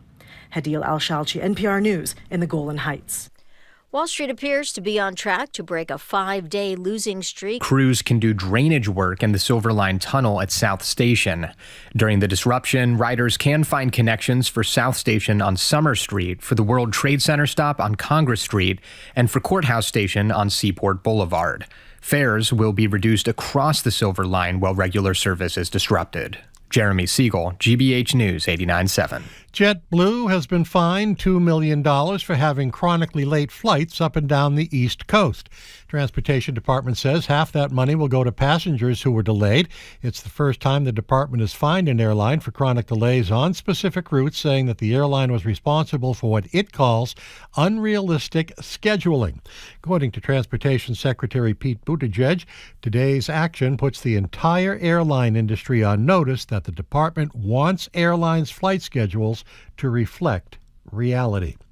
In sports, the Celtics are in Houston tonight, the Bruins are in Toronto tomorrow, and the Patriots wrap up a pretty dismal season, I would say, on Sunday with a game against the Bills at Gillette.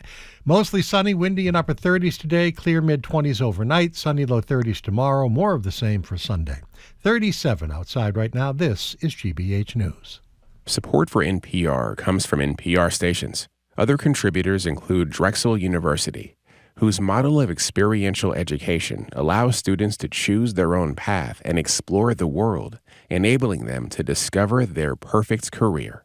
More at drexel.edu.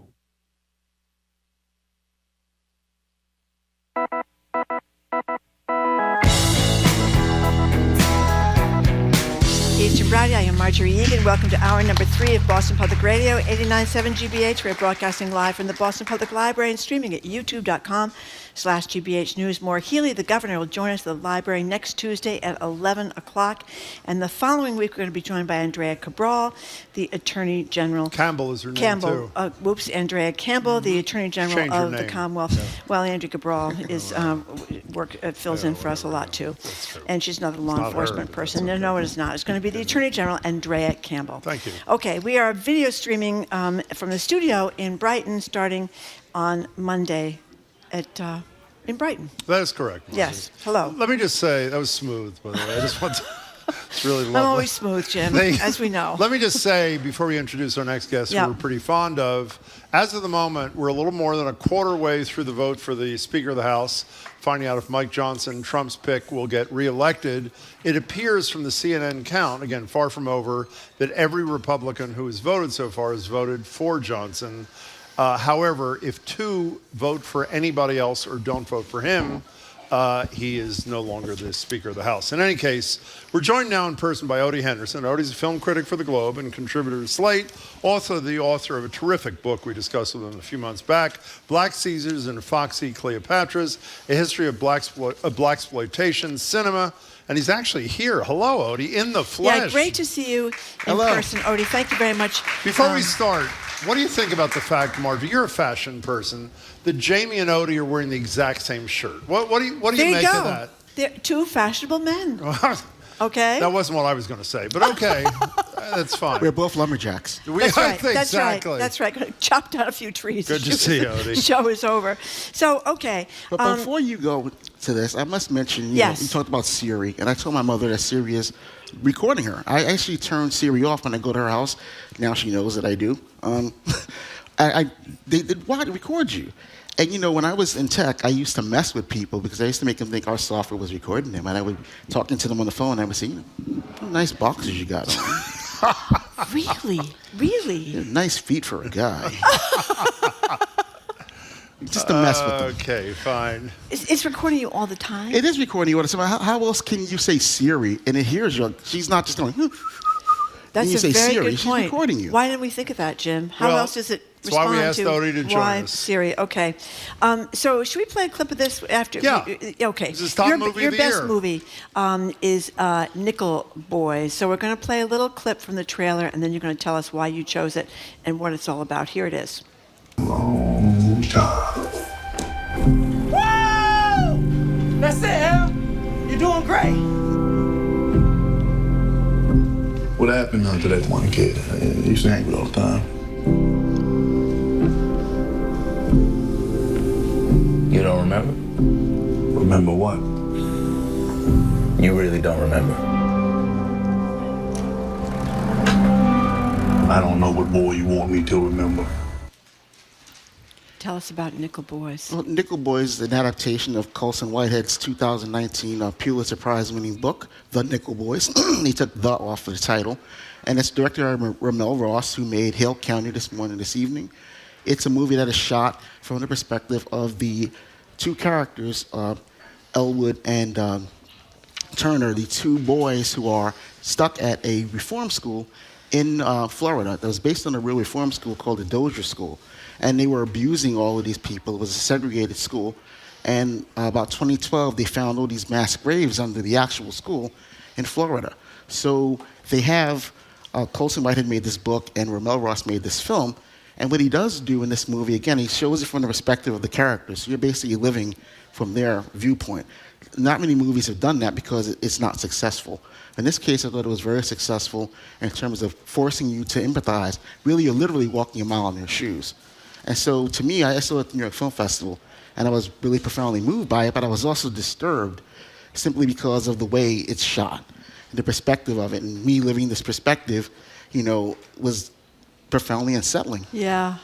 But What do you mean it's a disturbed? great movie. You don't mean disturbed in a bad way. No, I don't mean disturbed in a bad way. It's an upsetting, it's a horribly difficult story. Right. And he doesn't show you any violence or anything, but it's implied. But, you know, you're looking at the perspective of these two black kids, and I'm a black guy, so it's basically a perspective that I would be familiar with. And so it made me actually feel more uncomfortable. Yeah. Like I was experiencing things that I had experienced before. So, I mean, but it's a great movie. It's a dark movie, but it's an uplifting film by the end of it. Okay, we're not going to go through your whole top 10 list, but I want to play a little sound from another movie that I know was one of your favorites of 2024. Here's a little sound from it. You trapped all the way from Minnesota. Why is that? I wanted to catch a spark. If you're traveling in the North Country Fair. I see no one wants to hear what a kid wrote last month. Well, I like your songs. Where the winds hit heavy on the borderline. Who wrote this? He did. Now, you really loved Complete Unknown. Is that a fair way to characterize your review? Absolutely. In a bizarro world, yeah. Marjorie loved this movie. Well, She's not going to tell you. I she loved confessed it. to Odie before we went on that I'm one of those people, you know, baby boomers who are tripping down memory lane, even though we didn't hear Bob Dylan's Okay, voice. so let me read you the headline. I know you don't write this, but it's perfect. This is the headline in his, I think, your Slate review. In the movie club, yeah. You don't need a weatherman to know this movie blows. Is what. So. I didn't write that. No. I know you didn't, but that's the essence of your thing. So why didn't you like this movie? It's a biopic that's not even a movie. It's 2 hours of people cosplaying singers. And then there's like whatever plot is left is from Walk Hard. In fact, Walk Hard is a parody of Walk the Line, directed by James Mangold, who directed, guess what, A Complete Unknown. So every biopic, they need to stop doing this. Walk Hard should have destroyed the biopic. Every trope in the biopic was ruthlessly, viciously skewed by Walk Hard. So now you have another Johnny Cash, and Mangold is trying a second time with Johnny Cash. Yeah. And it just is either 2 hours of people cosplaying, singing, and then there's 20 minutes of plot directly from Walk Hard. Now, you love Bob Dylan. I would think you'd be angry because you don't have Bob Dylan. No, you're right. You have some twink imitating. And so I didn't get it. I mean, it's no movie. I could just listen to Bob Dylan at home. Or you could watch Don't Look Back, a fantastic movie about Bob Dylan. Was that the Scorsese one? No, that's the documentary by D.A. Pennebaker. Okay. With Dylan is actually in. Yeah. But, I got so much hate mail. And some of it was vitriolic and quite racist. I'm going to say it. I don't care. And I'm like, why? People are like chasing me down on LinkedIn, which is the dumbest thing to do because LinkedIn has your employment. I can send your email to your freaking HR department and get you fired. But what was the point? You could just listen to Dylan. You don't need to listen to Timothy Chalamet saying, how do you feel? That's actually a pretty good imitation of Bob Dylan. Yeah. And it's basically, there's no plot. There's that whole scene at the end of the movie where he's chasing Elle Fanning, who has no character to play whatsoever, and he's at the Newport gate, the where the boat is, and he's like, Sylvie, come back. I want to hear you sing. It was terrible. So if Timothy Chalamet hadn't voiced Dylan, I hate that verb, but voiced Dylan, but had been Dylan's voice, would you have been better with it or no? No, because again, you're paying $22, but you can just listen to your record at home for free. You can. It made no sense. There's no plot. There's no story. The other thing I don't understand, and maybe I missed this whole controversy, they talked about how this moment at the Newport Folk Festival when he plays an electric guitar, and what an outrage this was. And oh my God, we have to stop this immediately and drag him off the stage. And I'm thinking, was because it was a folk festival? Was that really? I don't know the answer. I mean, you would know the answer better than I did. I don't remember that. I even say that in my review. I went to see the movie because I always wanted to know what was such a big deal about him plugging in a guitar. Exactly. Well, I can't believe yours. I know Odie wrote this. The answer was a folk icon. All of a sudden, I'm not ascribing to it, plays electric music, but and the people were shocked and many appalled. The reaction was as if he had mooned the entire crowd or something at the folk festival. It was as if, let's call the cops and haul him off the stage. I mean, that was basically, it seemed a little bit over the top. But I must admit, I'm easily fooled. I like the Johnny Cash movie too, so I probably have mediocre taste. Which of these biopics, as you call them, which of them about music people have you been into? There aren't very many. I mean, the Aretha Franklin one wasn't so bad. Respect. I didn't see that. And Jennifer Hudson sang. I mean, you got somebody who can actually sing. Yeah. It's as close to Aretha as possible. But for the most part, they've been destroyed by Walk Hard. After Walk Hard, you really can't look at these things seriously anymore. Wait a minute, Walk Hard. Wait. Oh, go ahead. Was that the Johnny Cash one? What was Walk Hard? Hard is the parody of the Johnny Cash movie. Parody of Walk Johnny. the Line is a Johnny Cash movie with a great Reese Witherspoon performance and a bad Joaquin Phoenix performance. Did you see Maria Callas with and Angelina you make that Jolie? Same point. And what did you think about that? I think that Angelina Jolie gives great diva. But she was being upstaged by the director at every turn. And it drove me crazy because I can't stand when an actor is giving their all. And there have been several performances this year. Pamela Anderson is one of them. Great performance in a movie where the script is garbage, and either the script is garbage and or the director is trying to upstage you. And so what are you left to do? I really liked Angelina Jolie in the movie. The movie itself was, again, she was being upstaged. And the funny thing is I saw it in San Francisco on a matinee. It was a Monday. I was on vacation. It was right after Thanksgiving. And there was a bunch of senior citizens there. And if you go to a movie on a matinee, they usually don't shut up. I think I'm going to get in trouble already. I don't care. They will talk over the movie. Now, the funny thing is that there was an opera guy there who knew more about Maria Callas than I did, and he was just livid by this movie. So at the end, he was coming out and he's just screaming about this. And I listened to what he said. This is interesting because, I thought that Jolie was good. She sings. She trained to try to sing. Not necessarily like Maria Callas because at this point her voice is destroyed. I thought it was impressive. And mention the Pam Anderson movie too, because I think this sounds like it's got great promise, even though The Last Showgirl. She's very good. I saw it at Toronto, and here we are. She's being upstaged by Jamie Lee Curtis, who is playing an old cocktail waitress. Now, I went to the Riviera in its last legs in Las Vegas, and there were cocktail waitresses who were like 80 or 90 years old, who I wanted to tell me stories. I really did. And so Jamie Lee Curtis is playing one of these characters. But there's two problems. One, she's way over the top. Yeah. And two, she has so much orange bronzer on that she could star in The Apprentice too. Okay. We're talking to Odie Henderson. By the way, if you want, we're not going to go through all of his 10 best, 10 worst. You should do that. We're just selecting ones. We want to talk about the Golden Globes is Sunday. You're not into it, and are you not into it because of the history of the Golden Globes? Well, tell us. No, the Golden Globes, in my opinion, they're not a legitimate award. And I don't care what CBS did or anybody else did. You have to look at the history of this award. And even look at it now. They still, with all the corruption, with all the racism and everything else that was going on with this award, and the rumors that Pia Zadora's husband bought both of hers, and that people were making spaghetti, or Emily in Paris took everybody to Paris so they can get a vote. You know, if you take me to Paris, I'll vote for you. Were you asked, by the way, when they realized they couldn't continue having it, was it 89 out of 89 white judges? Yeah. Or white? It was all white. And they decided to diversify, which they have done to their credit. Were you invited to be part of that? Why'd you say no? Because why would I want to be involved in a corrupting that now? Oh, we're a racist now, but now we're going to get a token. Mm-hmm. You know, no, thank you. Okay. So people may know Oppenheimer, big deal movie last year, 1 million Academy Awards. It starred a guy, Cillian Murphy, an Irish guy, who's now in this movie, Small Things Like These. We're going to play a little sound from that and then ask you, Odie, about it. Here it is. Daddy, did Santi ever bring you anything when you were a little kid? We did, of course, yeah. He one year he brought me a jigsaw puzzle. Oh, hush. Only a jigsaw?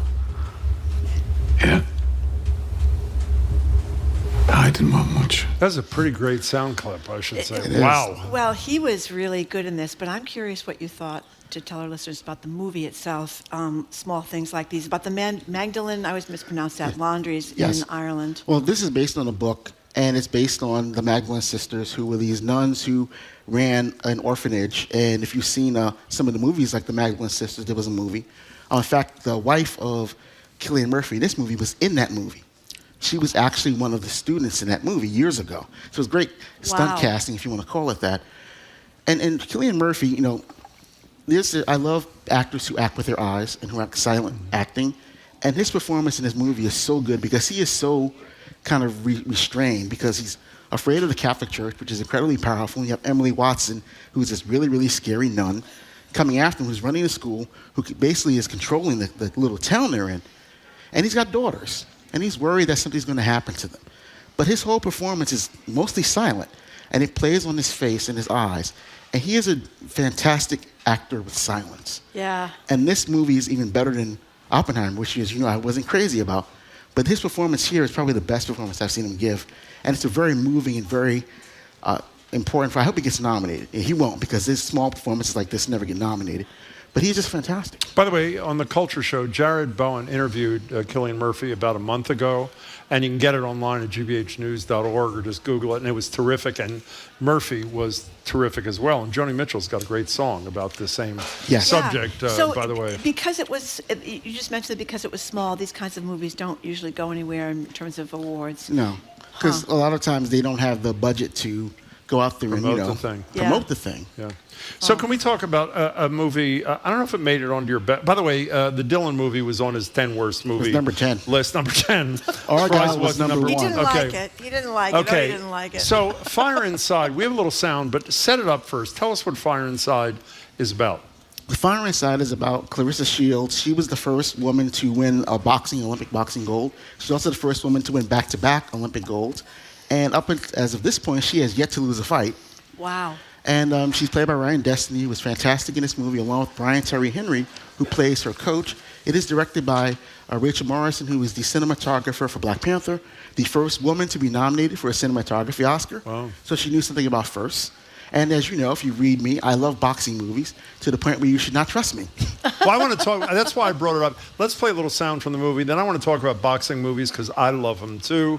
Here's a little sound from the trailer for Fire Inside. This just ain't what I thought it would be. All these people getting these endorsements. Meanwhile, I can barely pay my mama rent. Maybe it just take more time.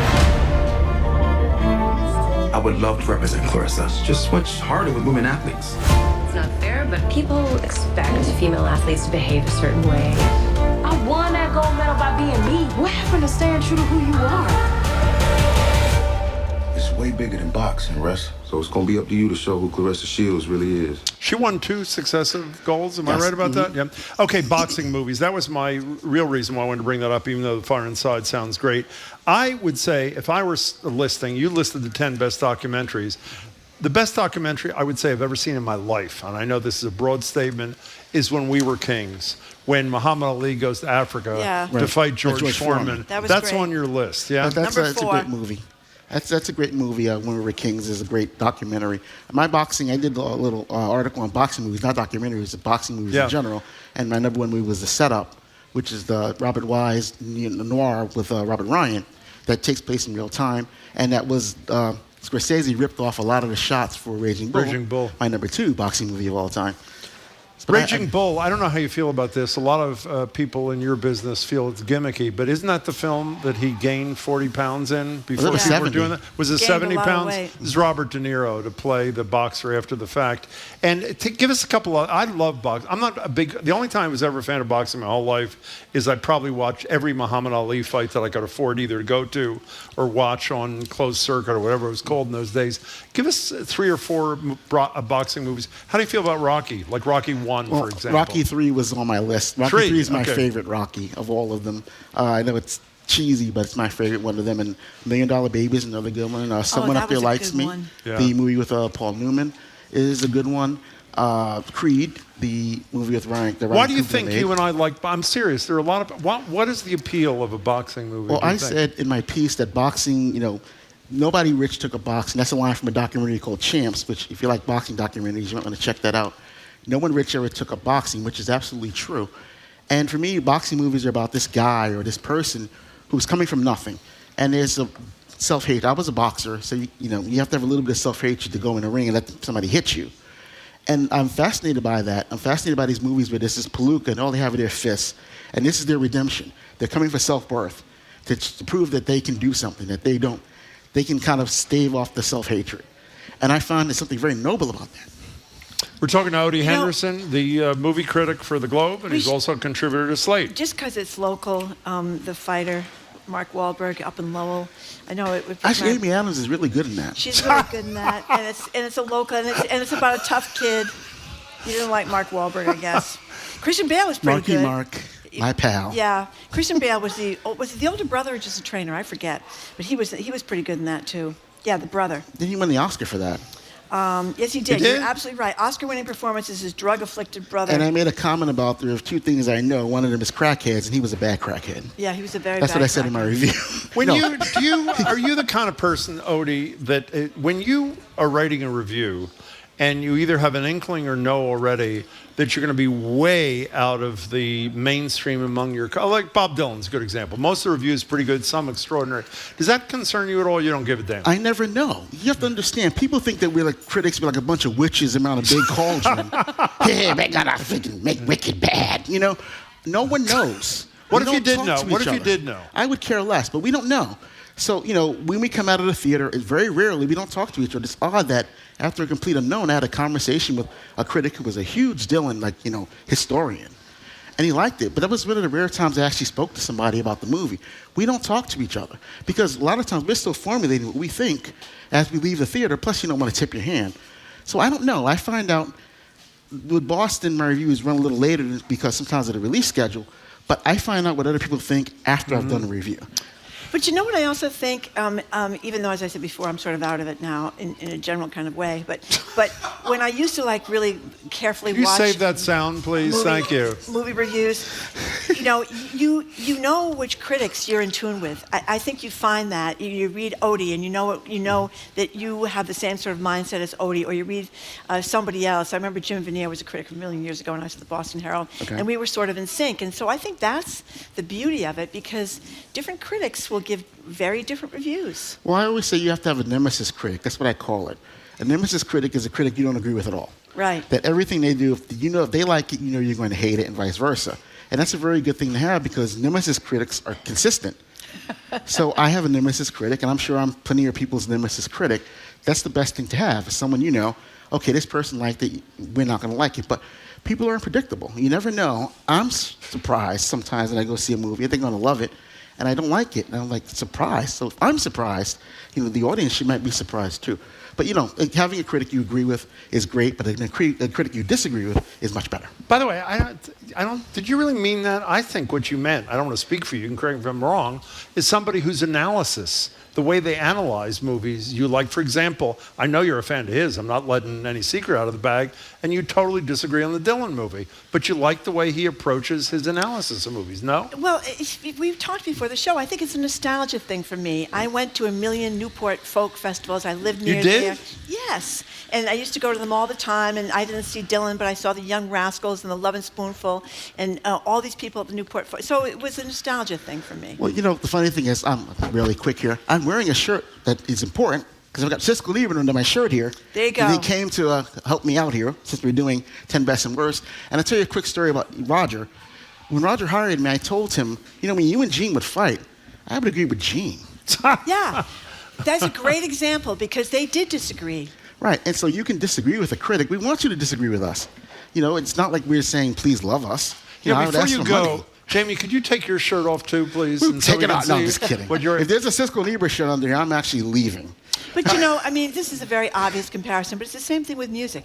We have Andres Elson's on here, and some people love Wagner, and some people love Bruckner, and some people hate it because they can't stand all that military stuff, and they like the Tchaikovsky and the Shostakovich and the Rachmaninoff. Right. So it's a similar thing, I think. Good. Okay. Odie Henderson, it is a pleasure to see you in person. Shirt or without a shirt. We are really glad to have you. Odie Henderson from the Boston Globe, contributor to Slate. Okay. Great to see you. I'm kind of embarrassed that I like Bob Dylan, but I won't tell anybody about it too much. I used to look for him. When I was in law school at NYU in the Village, I used to go down McDougal Street where he lived and hope I'd bump into him, Marjorie, so don't feel so bad. Okay. I never did. Odie, thank you very much. Odie, see you soon. Put your shirt back on. We've been speaking with Boston Globe film critic Odie Henderson. His book is Black Caesars and Foxy Cleopatras, A History of Blaxploitation Cinema. Odie, thank you again for coming in. After a quick break, we're opening up the phone and text lines. If you're feeling burned out from holiday hustle and bustle, you might consider a solo meal at a restaurant. At least that's the argument for our friend and great writer Kara Baskin from the Globe. She just argued for solo dining in a column. We're going to talk about that. It's all things solo dining. Does it make you anxious to eat out? Or do you say, screw it, I'm hungry, who cares? I'll bring my book and have a lovely, peaceful evening. You're listening to Boston Public Radio, 89.7 GBH, live from the Boston Public Library and streaming at youtube.com/GBH News.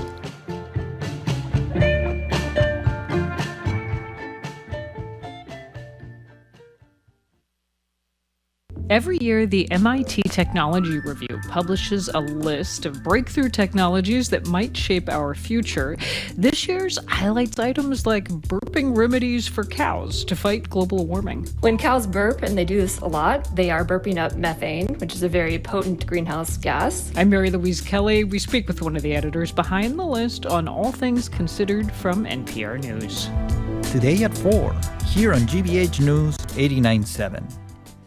Our programs are made possible thanks to you. And the Isabella Stewart Gardner Museum. Visitors can explore a range of family dynamics through works from Manet, Mickalene Thomas, and Mary Ellen Mark in 3 new exhibitions on view now.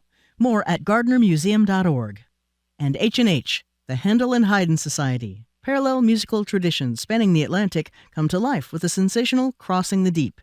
January 17th and 19th at Jordan Hall. Tickets at handelandhaydn.org.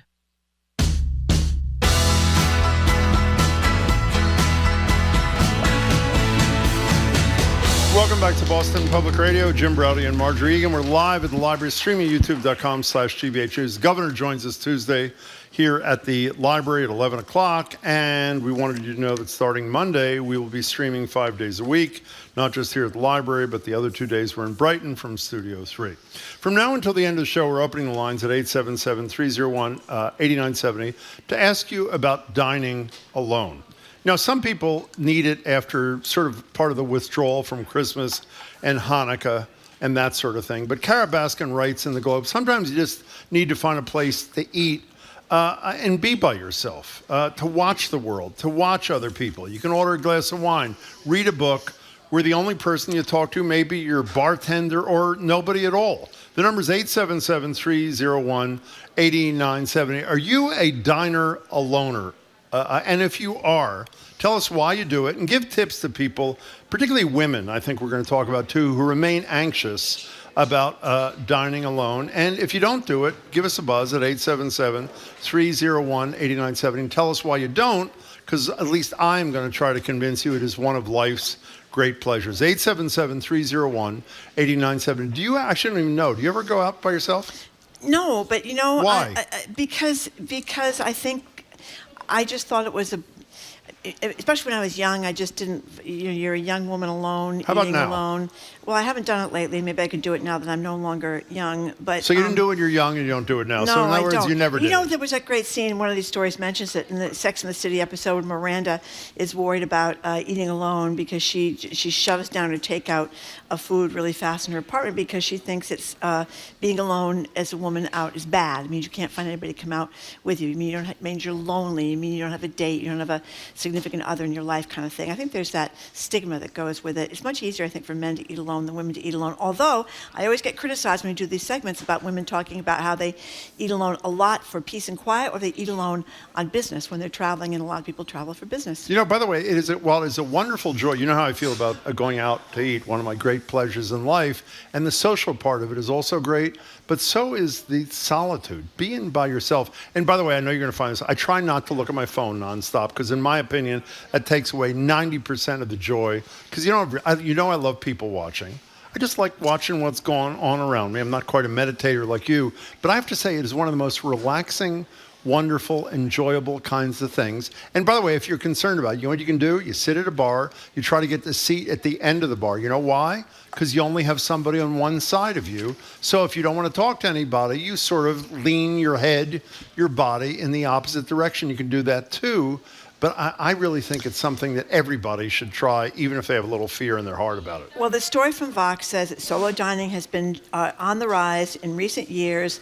It's written by someone who talks about her grandmother, who's now older. She's in her 80s. And she said in her generation, it was thought that you would never want to eat alone. If you were a young woman, you'd be judged or assumed to be some sort of loose woman or something like that.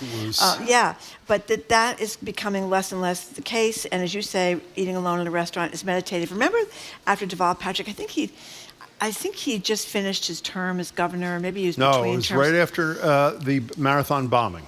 I remember he told us this on the air. He went to the place that he and his wife own in Western Massachusetts, and he told us... doesn't own it.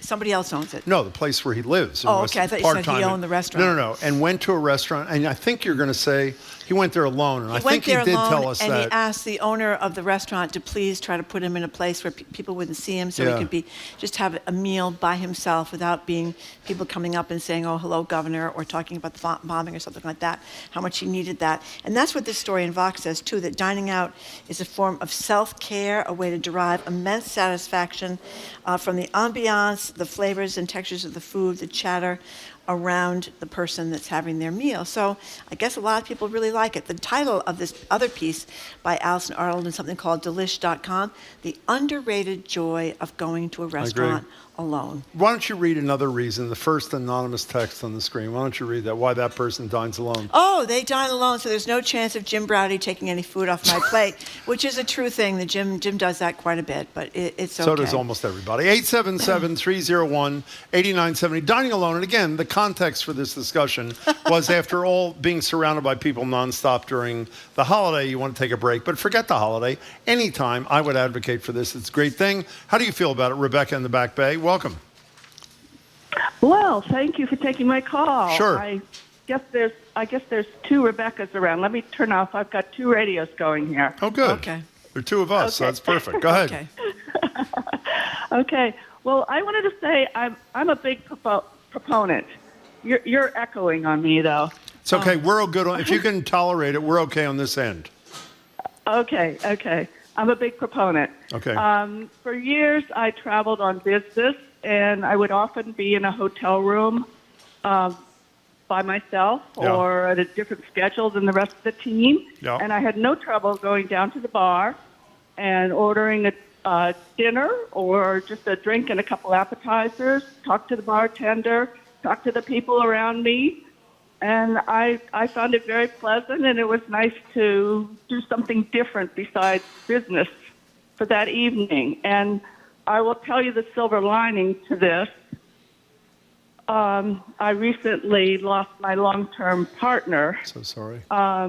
And now I'm quite comfortable in Back Bay going to several bars that I know that are nice and having dinner by myself because I can cook, but I don't like to cook all the time. You said it beautifully. Thank you. Sorry about your loss, but you said it really beautifully. Rebecca, thank you for your call. 877-301-8970. By the way, Kara Baskin in her piece mentions 9 specific restaurants. Yes, she does. Which, I'm not going to read them all. You can just look it up, Google it in the Globe, that she says are very welcoming to solo diners. Susan in Merrimack has a great text. Yeah. From what I gather, looking around restaurants and seeing couples each immersed in their phones, most people are eating alone, even when there's another person with them, which is totally true. Are you driven nuts by people nonstop looking at their phone when they're at a restaurant? Well, it's kind of weird. I mean, they're both out to dinner, a couple, and he's on the phone and she's on the phone, or they're both. It's kind of odd. You think it's odd? Yeah, I Okay, do. well, I agree with you, Marjorie. Okay, thank you, Jim. 877-301-8970. Where do you want to go? Carla in Somerville. What do you think, Carla? Hey, Carla. Hi, thank you for taking my call. Thank you. I just wanted to say I'm a big proponent of eating alone, doing anything alone, because it gives you the opportunity to do what you want to do when you want to do, especially if someone else doesn't want to do it with you. And it's also good because if no one else wants to do it, you don't force them to do it. Like, I'm going to a movie tonight that I don't really want to see, but I'm doing it for my sister because I know she really wants to see it and she will not go by herself. That is another really fine call. Carla, thank you for that. We really appreciate it. 877-301-8970. Here's Sheila in North Attleboro. I eat alone often. No one else cares. Get over it. Relax. Enjoy your own company. Do you know that one of the stories we read this morning, I hope I didn't get the dates wrong, so correct me, they were saying that forget individual women going out and eating by themselves.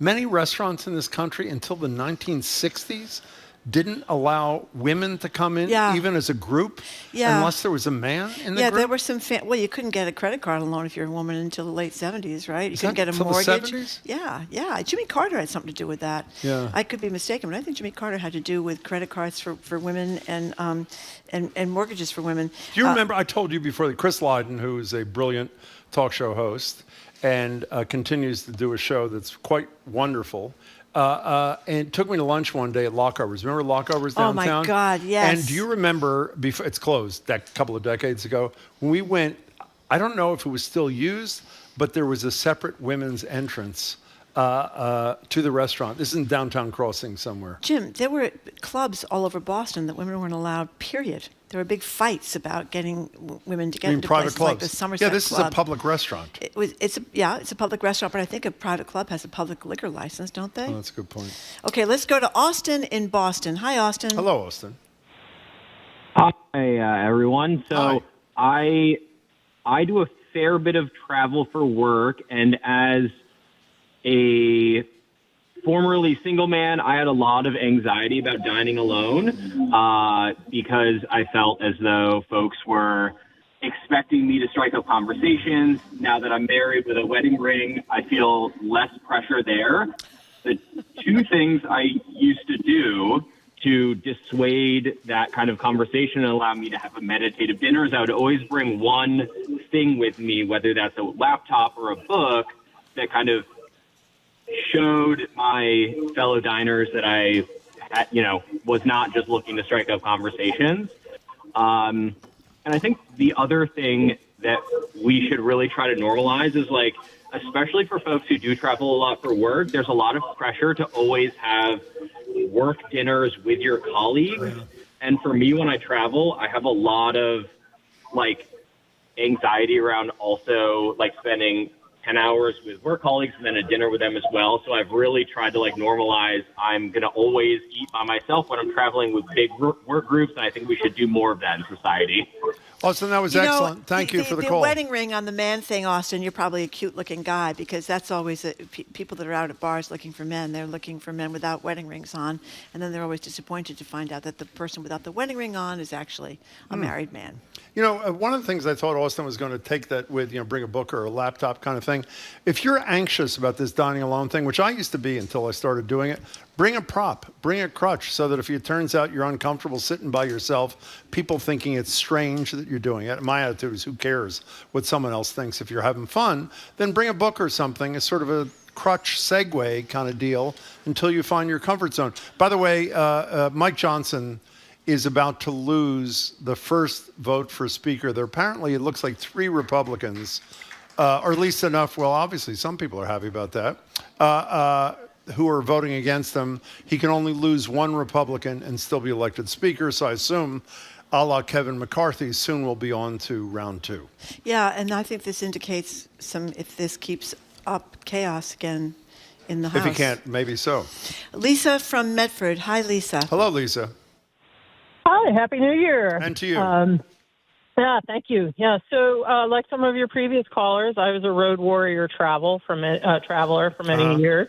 And like your last caller, I used to tell my team, you know what, we've been together for 10, 12 hours. Yeah. I need a little break. I love you guys. I would see my teams and my colleagues more than I saw my own family.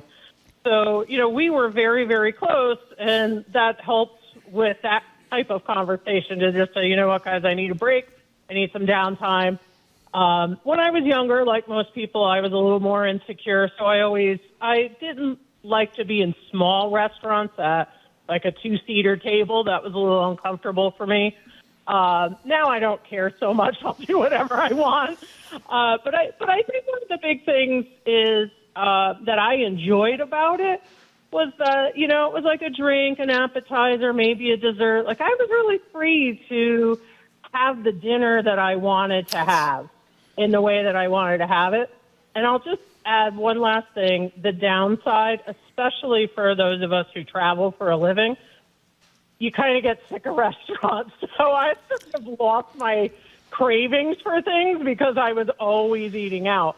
But that's a topic for another day, I think. But I do think that people should get out and enjoy it. I do too. Lisa, thanks for the call. I thought where she was going with the table for 2 is sometimes you feel guilty if you're one person taking a table for 2 because they're not going to make as much money. The solution is either tip more or sit at a bar, and then you don't have to worry about taking out. I love eating at the bar. So do I. Yeah, it's great. By the way, and even with, it's not so good with 3 or 4 people because you have to keep leaning over. But if it's just 2 people, it's really nice to eat at the bar because you're closer to the person. You don't have to so many restaurants. It's more intimate experience. And they're so noisy. Listen to this text. Mm-hmm. While I love going out to eat with my partner and often do, I've found that there's a joy in getting to sit alone at a restaurant where no one knows you. I feel it is a time to get to use the often forgotten adult imagination to feel mysterious and calm as I observe others around me and indulge my curiosity, listening to snippets of other people's conversations. Don't you love that? I love to eavesdrop. By the way, you walk by people's houses and look in their windows late. No, I'm serious. I'm not criticizing. Well, I don't do it so much now because I had a dog. There was an excuse. The dog is sniffing around so you can look into other people's windows. Rent a dog. I look a little odd, just by myself. Well, I babysit for the dog. Don't you love listening to people's conversations? I do. That's don't you love watching people and imagining what they're doing? I'm very nosy. Now, the first texter, an anonymous one, I think is texting for read you. That Go one. ahead. Now, you read it. They want to know, when dining alone, does Jim wear his dickie? Maybe I do. Maybe I don't. Maybe I don't. You're going to come in with a dickie one of these days. We're going to put a picture up online of Jim in a dickie. I think that would be How about the next smug mug? That would be really That'd be great. Fun. Another texter says, I love going out on my own and encourage everyone to try it. Live your sexy, lone stranger at the bar restaurant fantasy. Don't you feel, by the way, to get back to you and the fact that apparently you've never eaten alone?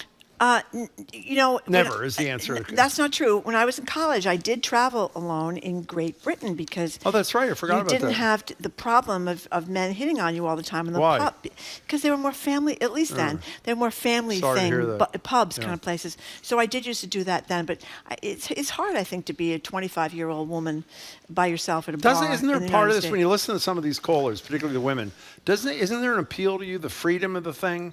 And you're out by yourself, and you're just taking in the world. There's nothing about this that appeals to you? Apparently not. Maybe I'll try it, No, Jim. nothing. When Marjorie says maybe I'll try, it means no. Okay, Tony and Holden. Hello, what do you think, Tony and Holden. Hi, we're talking about dining alone. Hello. How's everybody going today? We're doing well. Well, thank you. So I just want to give a pro tip. I used to be a server and a floor manager at a restaurant. Where I go, if I'm going out somewhere, I sit at the bar, but I sit next to the well. The well? That's where the drinks are going over the bar, over to the servers. Oh. And why? Why? So, because the servers are the biggest foodies in the entire place, and you always hear what's going on. Like the concierge at a hotel, they're bought and sold. But the servers at the restaurant, they'll tell you where the real grub is. I like it. Obviously, you've got a method. Thank you, Tony, for your call. We appreciate it. By the way, can I just say something? While we're talking to you, we are watching the process of Mike Johnson and some of his sycophantic colleagues trying to convince at least one of the two, I guess, of the Republican colleagues to vote for him.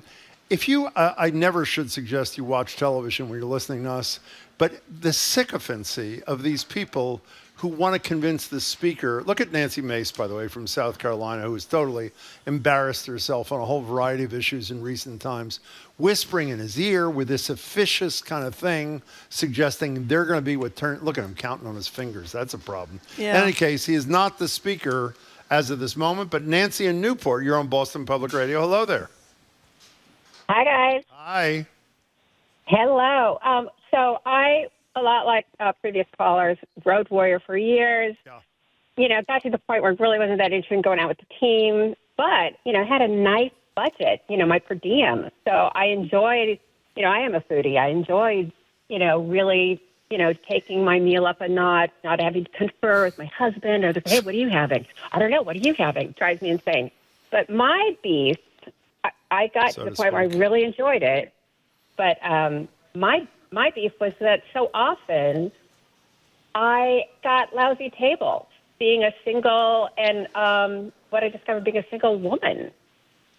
So it was, you know, there's times when I would get sit like next to the, you know, bathroom or the wait station, and I'd see a single man come in and he'd get like the window, you know, in a double. Yeah. So I had to really stand up for myself once I realized this was happening and say, I was very conscious when I was getting seated, like, hey, what about that one over there? And they would just, you know, they'd put you any place you asked, but they defaulted to kind of a less than situation. Nancy, several texters have said that too. When you're a single woman going into a restaurant, they'll stick you in the worst possible table. Yeah. Unless you speak up for yourself, as Nancy just suggested. I thought that was sort of, I don't know why that is. I mean, do they think that's a bad look or something if they have somebody by themselves? I don't know. But Nancy, thank you for that call. Another texter says, Jim, that for 2025, can we please retire the Dickie By the references? way, I never bring it up. You bring references. it up. Read the next one. I've seen Jim eating a hot dog in Cambridge with an ascot and beret all by himself. Do you remember when the Kendall Square Cinema opened, which is this great little small theater venue in East Cambridge, not in East Cambridge, in Kendall Square? We would talk about it, not for the following reason, but that I'm going to disclose. We talk about it because it had real butter on the popcorn, which really matters to me and Marjorie. What did you say about everybody who went to the Kendall to watch a movie? Well, they'd always be in the parking lot after the movie with their berets on, discussing, you know, the finer points of Ingmar Bergman or something. I mean, they were all these, you know, these movie experts, supposedly. I want you to know, I went to the Kendall Square Theater minutes earlier days, and I have to, I know you won't accept this, I never wore a beret, as far as I know. That's because you couldn't get one to fit on your large head. Oh, that's so funny. By the way, coming from a woman with a really small head, that is really, really funny, Marjorie. Al on the road, Al. What do you think? Hello, Al on the road. Hey, guys. I spent my 20s in Manhattan, so I stopped and had lunch or dinner by myself all the time, and I absolutely loved it. I would bring a book, I'd sit down, I'd read for a little bit. It was absolutely a great respite during the day or the night. Now that I'm married with 2 kids, any chance that I get to go out to dinner by myself, I absolutely grab. Yeah. By the way, that is a fabulous point that we haven't made. Getting away from the household. How does for your a family while. feel about that, Al? They think I'm weird. Al, did you ever, speaking of dining alone, I can't believe I didn't think of this. The place I dined alone most when I was living in New York City for the 15 or 16 years. Jim dined Okay, alone. ate alone. I'm sorry. I knew, you are wearing a beret, I should say. Al? Did you ever go to the Empire Diner on 23rd and 10th Avenue? I may have. I lived on the west side for a long time. Well, obviously that I didn't spent a lot of time downtown near the near NYU, so it was pretty That's cool near down NYU, there. yeah. Empire Diner is gone, sadly. Al, thank you for your call. Appreciate Richard it. from Williamsburg, Pennsylvania has an interesting idea, Jim. What's that? He says, hi, guys. How about a blow-up partner? Don't forget to bring a pump.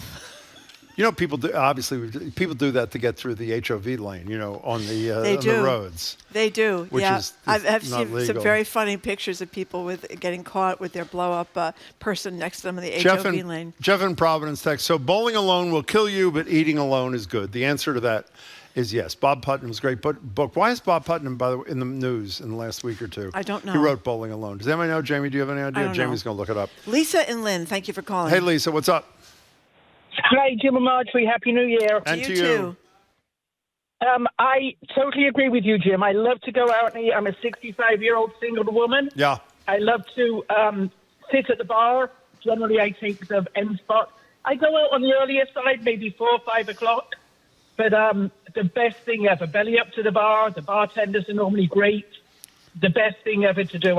I do everything on my own. Wonderful. By the way, I'm so glad you called, Lisa. Thanks, because we failed to mention a lot of people are saying one of the great joys of eating alone, Marjorie, at the bar is talking to the bartender. And a number of bartenders have texted, actually, and said they love talking to single people, not hitting on them, talking to them who are at the bar, and their attention is That's focused true. on them and vice versa. You see a lot of bartenders talking to the Because most of them can talk, yeah, right? Yeah, weave a good story, as it were.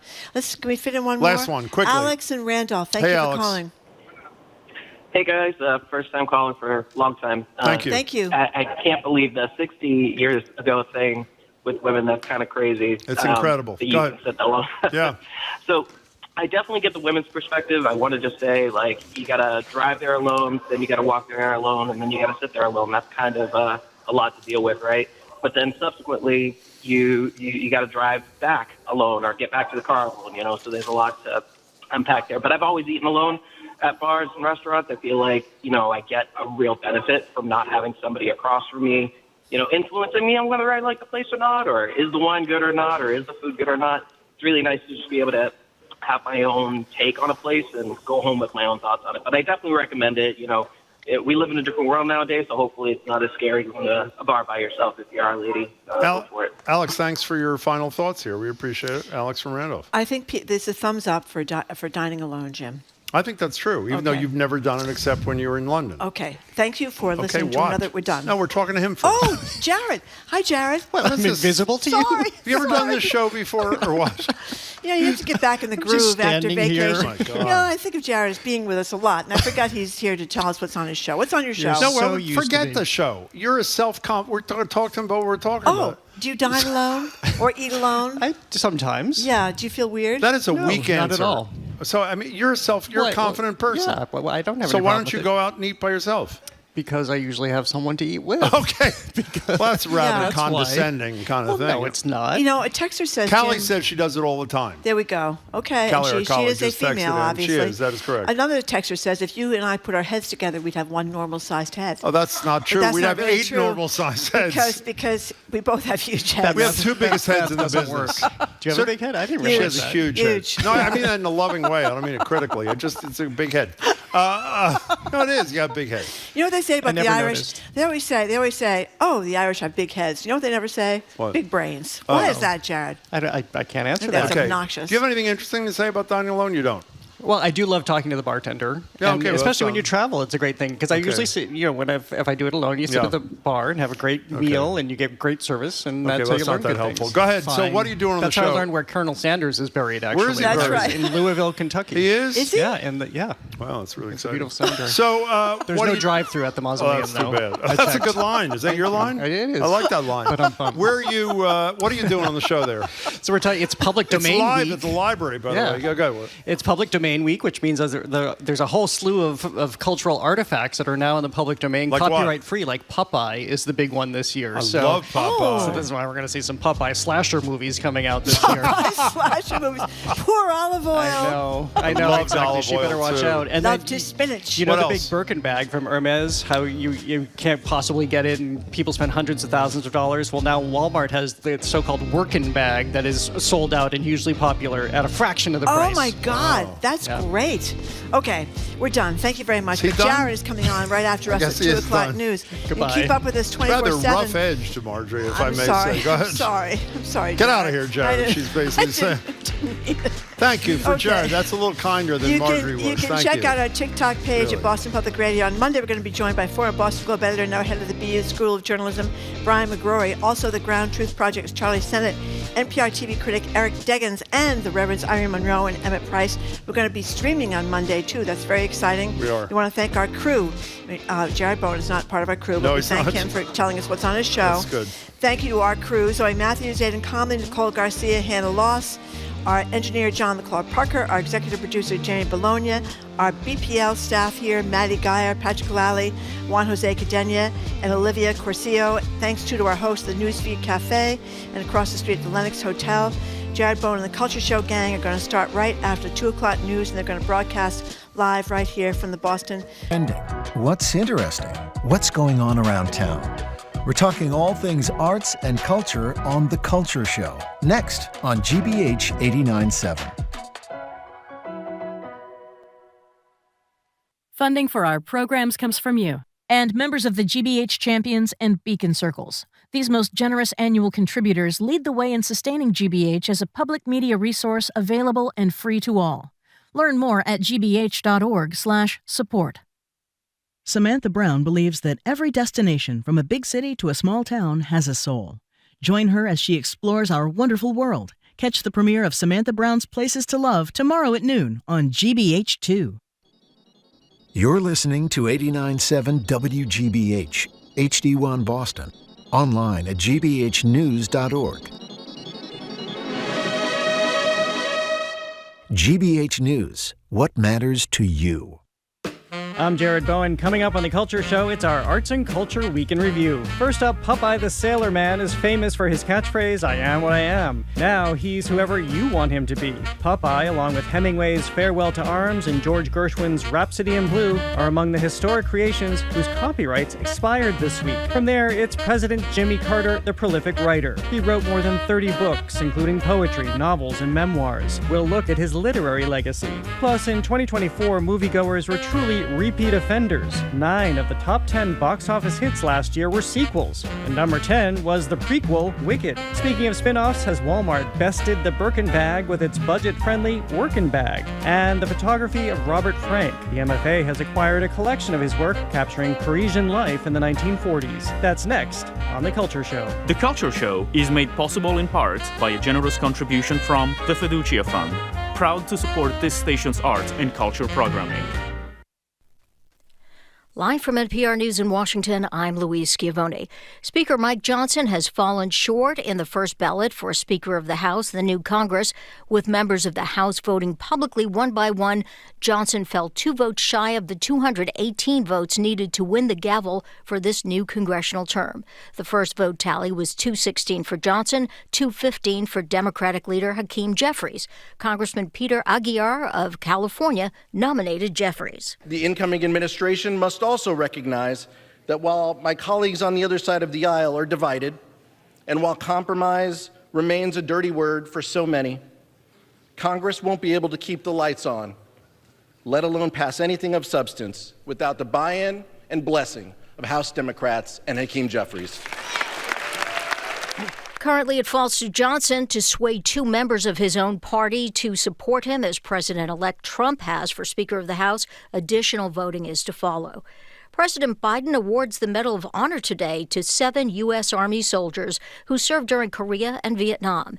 NPR's Lexi Shapittle has more. The nation's highest military decoration, the Medal of Honor, is awarded to service members demonstrating exceptional valor in combat. 6 men will receive the award posthumously, including Private First Class Charles R. Johnson, who was killed in a nighttime attack in Korea in 1953 after risking his life to administer first aid to his fellow soldiers. Johnson's efforts are credited with saving the lives of as many as 10 people. Captain Hugh R. Nelson Jr. was killed in Vietnam in 1966 after rescuing a soldier injured in a helicopter crash. The White House says all 7 men receiving the Medal of Honor today displayed, quote, gallantry and intrepidity in their service. Lexi Shapittle, NPR News, Washington. Companies with energy. Tens of billions of dollars are at stake, and companies have been waiting for the final rules to begin construction. Republicans could still alter or even eliminate the incentives when they assume control of the federal government later this month. Jeff Brady, NPR News. JetBlue Airways has incurred a $2 million penalty for operating multiple chronically delayed flights. The Department of Transportation says it's the first time for such a fine. $1 million would be paid to the U.S. government. The other half would go to compensate affected consumers. The Dow is up 324. This is NPR. Good afternoon. With the latest from the GBH Newsroom, I'm Henry Santoro. Tomorrow, Saturday, marks 2 years since a Cambridge police officer shot and killed 20-year-old Syed Faisal.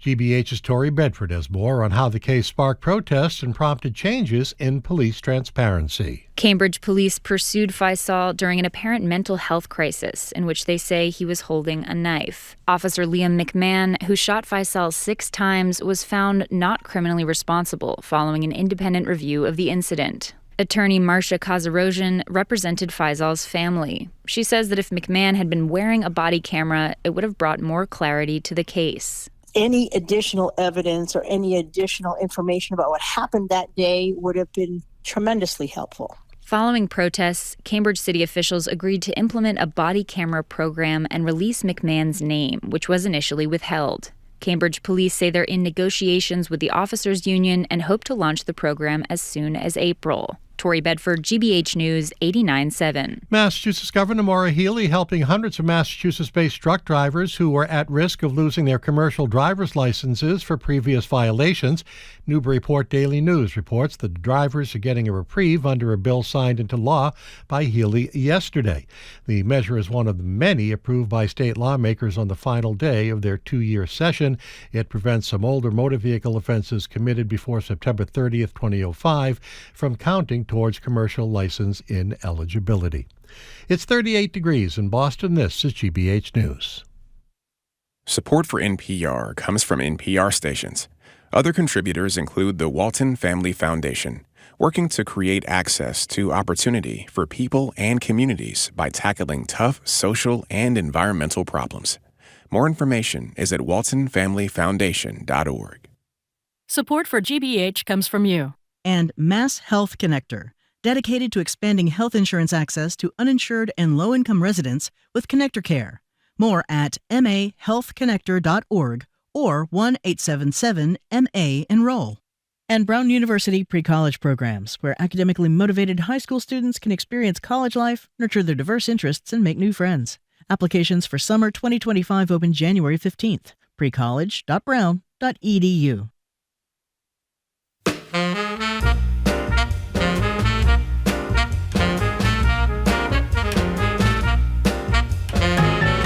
Welcome to the Culture Show, live at the Boston Public Library. I'm Jared Bowen. I'm Callie Crossley. And I'm Edgar B. Herwick III. It's time for our Arts and Culture Week in Review.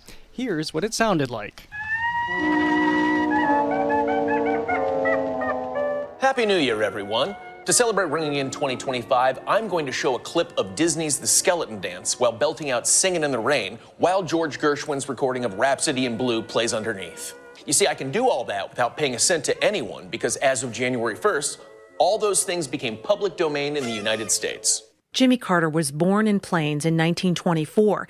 The former president's Christian faith played a driving force in his life up until his final days. He wrote more than 30 books, many about his faith. in the top 10 highest grossing box office of 2024 so far, it's all movie sequels. Robert Frank experimented with photography the way that every artist should indulge in across every medium to push their work to new exceptional levels. Walmart, ladies and gentlemen, has put out a handbag that seems to be inspired by the famous Hermes Birkin bag. Yeah, this is Walmart? And yes, it is, and it has become a hit. The world's top chess player quit a major tournament in New York City after he was dress coded. Now, Magnus Carlsen arrived to Friday's events in jeans, which officials say is explicitly prohibited. Well, as you just heard, a selection of books, films, and songs published throughout the Roaring '20s entered the public domain this week. We're remembering President Jimmy Carter, but as a cultural force. He was a prolific writer, publishing poetry, novels, and memoirs. Plus, we are most certainly a nation of second chances when it comes to the movies. In 2024, 9 of the top 10 box office hits were sequels. Speaking of spin-offs, has the Birkin bag been bested by Walmart's budget-friendly Workin' bag? Then a riveting story about the chess master who wore blue jeans to a tournament only to get himself bounced. And a story that is only black and white, a collection of Robert Frank photographs capturing life in 1940s Paris has been acquired by Boston's Museum of Fine Arts. Well, first up, should Popeye trade in his signature spinach for kale? Is it time for him to get some updated tattoos or to dump olive oil for Minnie Mouse? That's up to you, because The Sailor, along with thousands of other creations from the 1920s, entered the public domain this week. Minnie Mouse was already there, by the way. Here's a sampling of what's up for artistic grabs now that their copyrights have expired.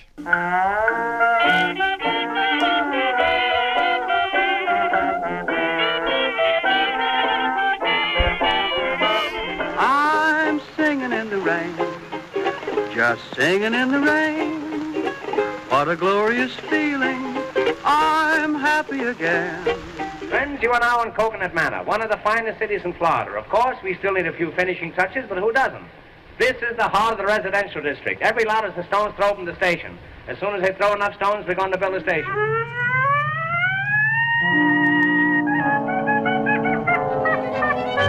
I'm Popeye the Sailor Man. I'm Popeye the Sailor Man.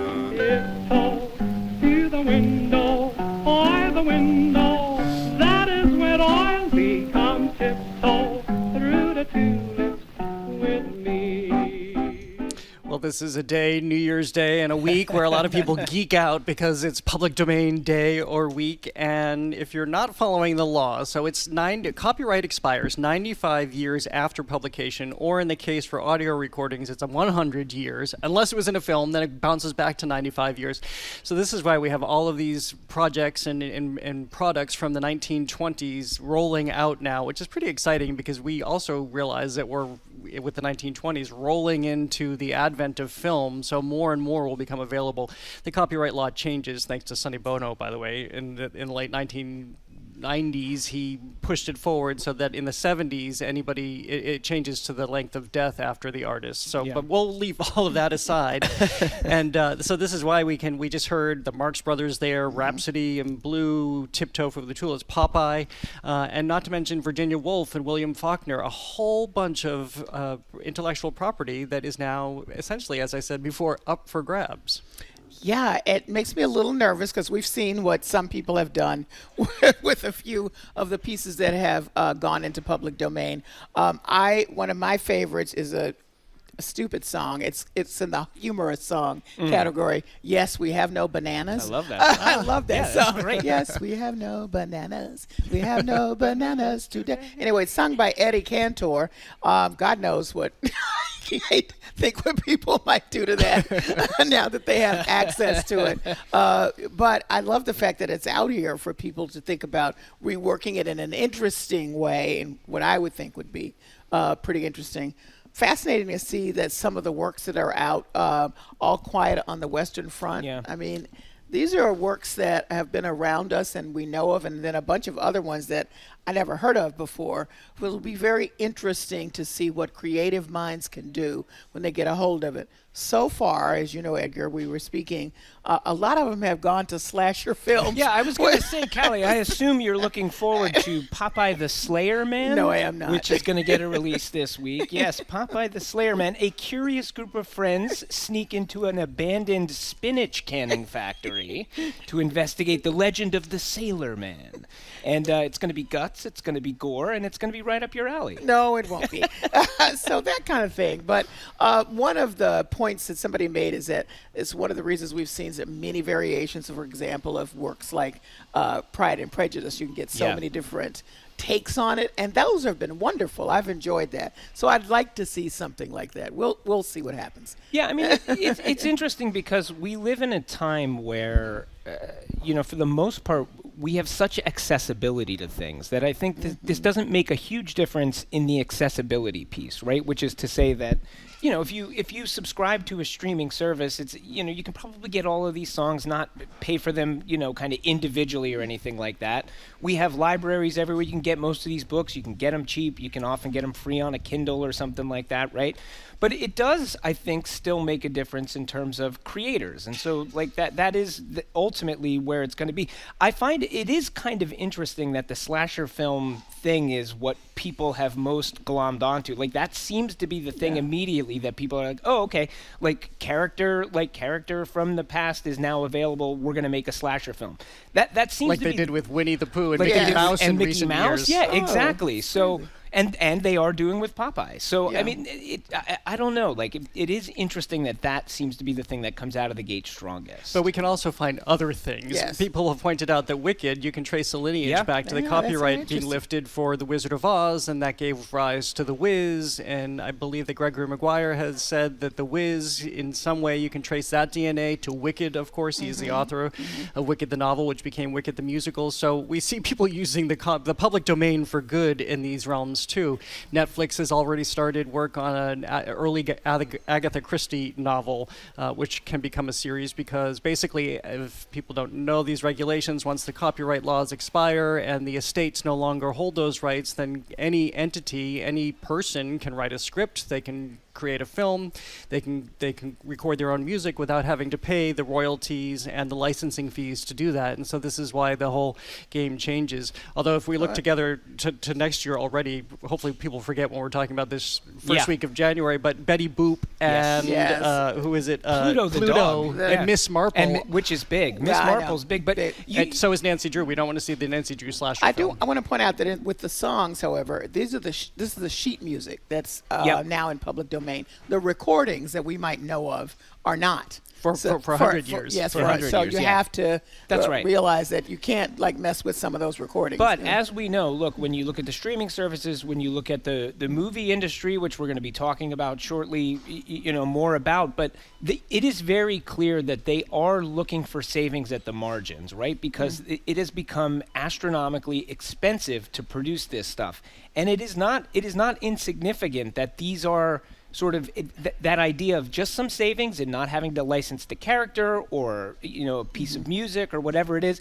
It does have an impact. And there's energy and new interpretation to have many generations hence, 90 years later, 100 years later, look at this material anew and come in with their own interpretation. I think that's the really exciting part, the slasher film element of it aside, which is just kind of demented and very much a reflection of our society today, I think. Well, next, Jimmy Carter, the Renaissance man. The former president was a woodworker, painter, and prolific writer, having published more than 30 books, including poetry, novels, and memoirs. He even won 3 Grammys along the way. Of course, there have been so many remembrances of the former president, mainly in the realm of politics, mainly in the realm of Habitat for Humanity and the negotiations that he undertook post-presidency that made him one of the most acclaimed former presidents ever. But he had a lot of cultural prowess. Here's President Jimmy Carter reciting his poem, Considering the Void. It's from his 1994 collection of poetry, Always a Reckoning, and Other Poems. When I behold the charm of evening skies, their lulling endurance, the patterns of stars with names of bears and dogs, a swan, a virgin.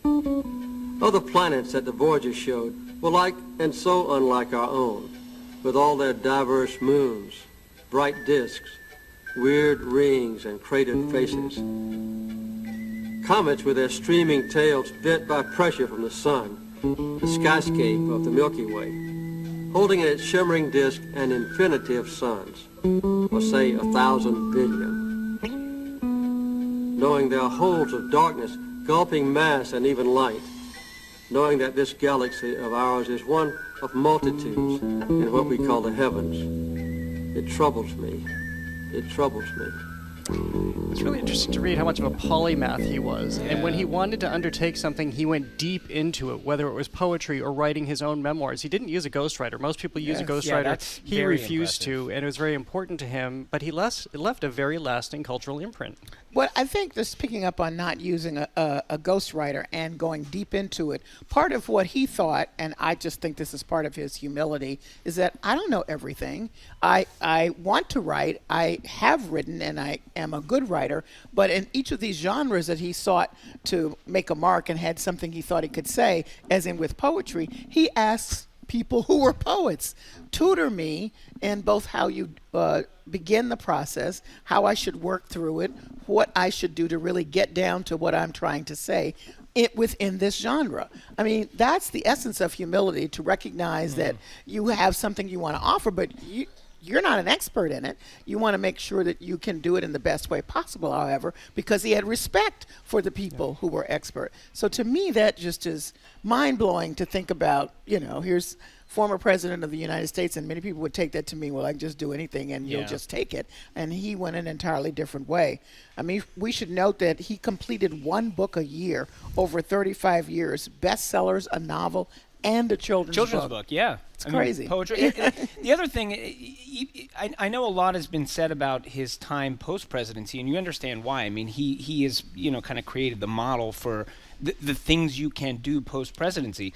But I think when we look at the arts and culture sphere, we also have to look, because we see who he revealed himself to be over time and his respect for the arts and the humanities. We look back at his presidency. In 1978, he signed a bill that doubled the funding for the NEA.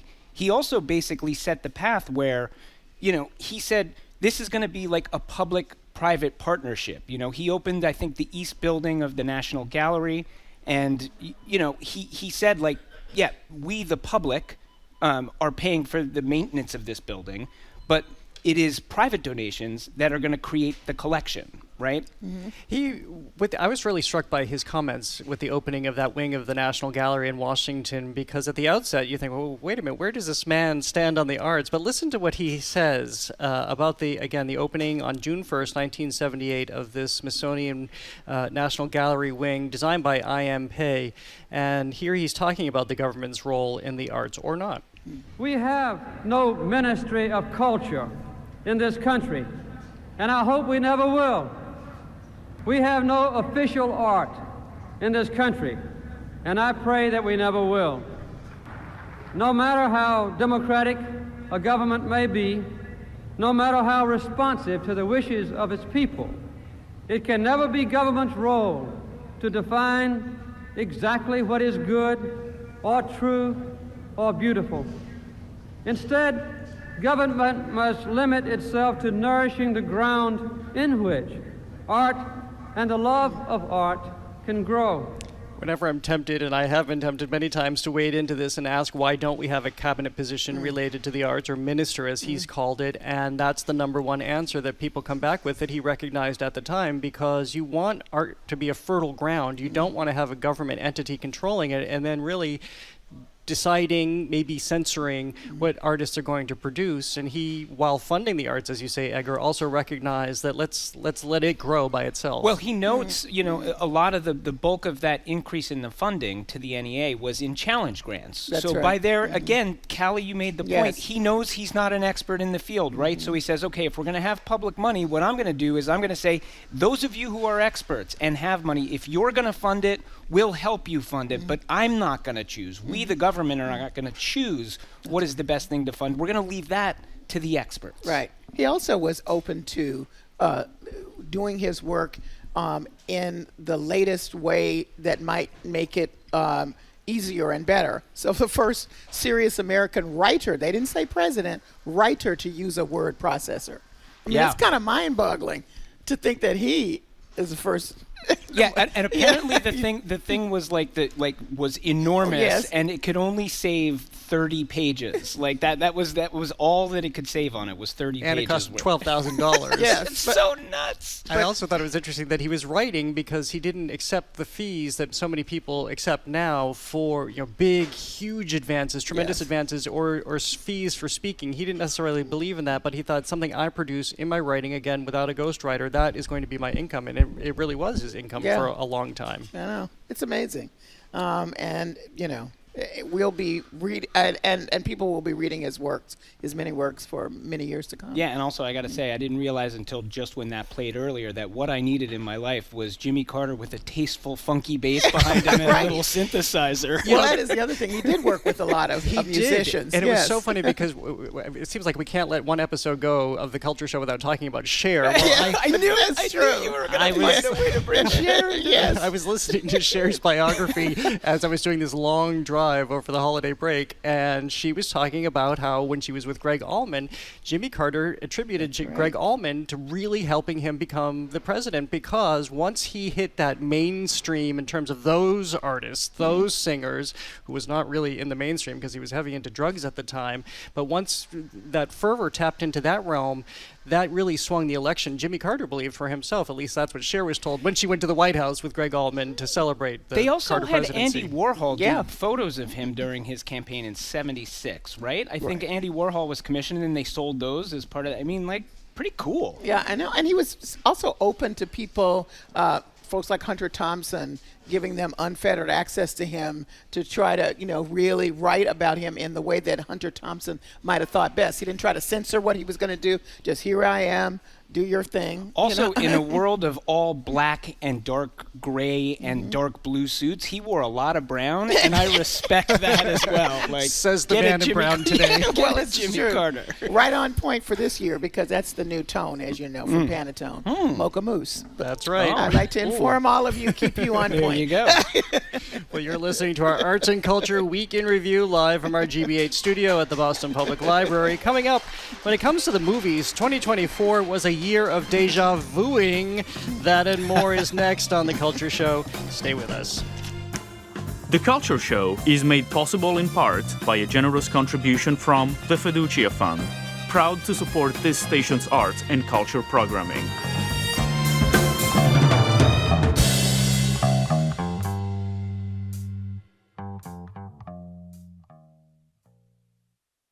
Every year, the MIT Technology Review publishes a list of breakthrough technologies that might shape our future.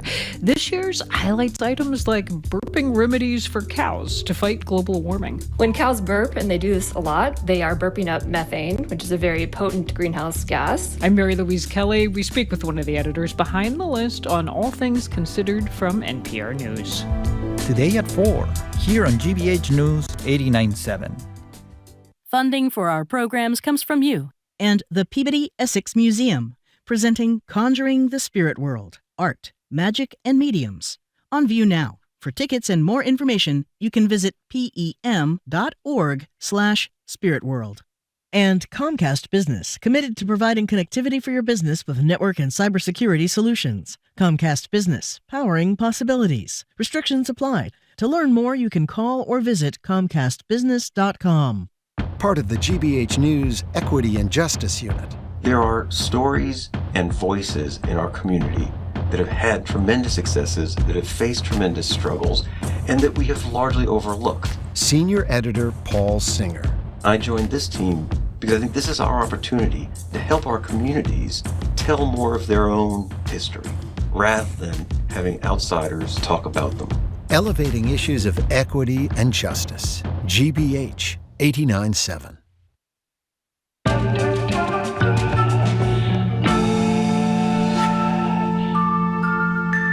Welcome back to The Culture Show. I'm Jared Bowen, live from our GBH studio at the Boston Public Library. I'm joined by co-hosts Callie Crossley and Edgar B. Herwick III. If you're just tuning in, it's our Arts and Culture Week in Review. In 2024, moviegoers favored The Familiar. 9 of the top 10 box office hits were sequels. The lone holdout, Wicked, was a prequel. So here's a sequence summarizing 2024's sequelitis. This is Joy, coming to you live in Riley's mind. Make some noise! I remember that day. I never forgot it. That a slave could take revenge against an emperor. It's Tyler Owens. Calls himself a tornado wrangler. If you feel it, Don't ever say that name. Beetlejuice. You've been fighting the Harkonnens for decades. My family's been fighting them for centuries. hello, everybody! Rue, what's up? Wait a minute. Yeah, so Despicable Me, Twister, Deadpool, Dune, Moana, Inside Out, it just goes on and on and on. And I think that this showed the box office was down 10% globally last year. It's down 20% from pre-pandemic levels. That we can't attribute all of this to sequelitis, but because patterns changed, people got really used to streaming and being in their homes. But you have to think, I know I certainly am, tired of the same old, same old. There were a couple of great exceptions in there. I thought that Dune 2 was phenomenal, and some of them were fun. The Gladiator was fun to see that after 20 years, but for the most part, just why can't we come up with something new? Well, I agree with you, but I will using Dune 2 as an example. I'm not into the Dune series at all. When I watched it on an airplane, I'm like, okay. An airplane is not the place to watch it, Kelly. The whole point is it's this amazing Okay, let's not talk about where I watched it. Let's talk about the content. So we'll That's talk what I'm about trying to get to. You're missing it. I'm trying to get to the content. My point is, because you had familiarity with it and you knew the franchise, it had some meaning for you, and it had nothing for me.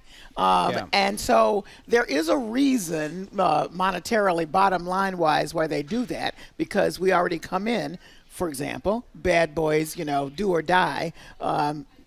What's the fourth iteration of that with Will Smith and Martin Lawrence?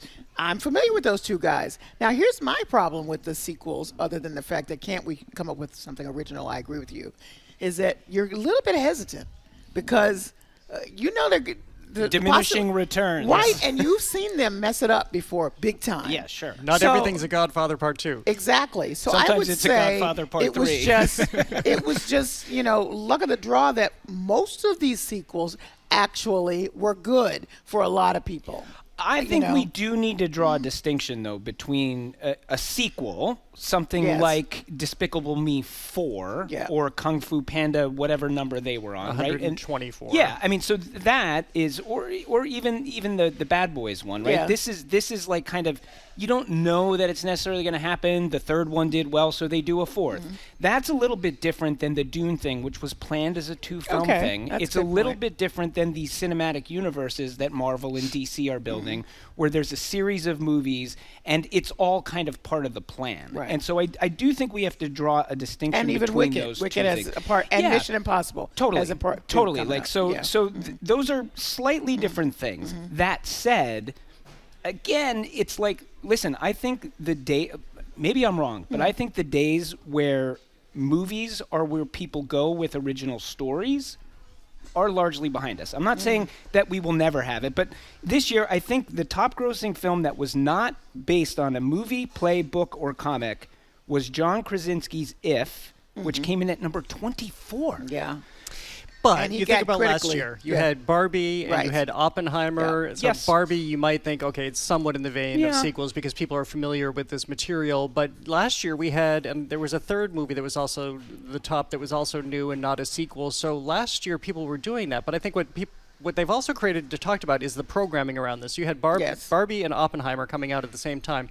So suddenly you had this moment where people wanted to go to the theater because it was an event and everybody was talking about it. What I think is also interesting is even if these films get a really good review, like Fall Guy got a great review, but it tanked at the box office, or other Academy Award likely nominees coming up very soon, really well talked about, but not big box office because they're kind of dribbling out now. I mean, I find I'll go to the theater and there's probably nothing I want to see now until March, as far as I can tell, for the previews coming out. So you kind of forget about the theater even being there. Well, I want to pick up on what you said, because I'll just note that this piece I'm reading pointed out that Challengers, Conclave, Thelma. I love Thelma. Thelma is so good. It's fun. Even the piece My Old Ass and The Substance, none of them broke 100 million. That's what they're defining as a blockbuster. Yeah. So these are original pieces. It's not that people rejected them. No. They just didn't get to 100 million, and they're saying, therefore, but the go back economics to are the such sequels. that That's that correct. they have to get to 100 That's million right. to get the money back. I Right. mean, this is the nature of the movie business right now. I will say the other side of this is that we continue to live in an embarrassment of riches in original stories on television. I That mean, is true. the amount of stuff that's on television, and listen, there well is done stuff. well done Yes. stuff, Mhm. great ideas. Not always well executed, but largely.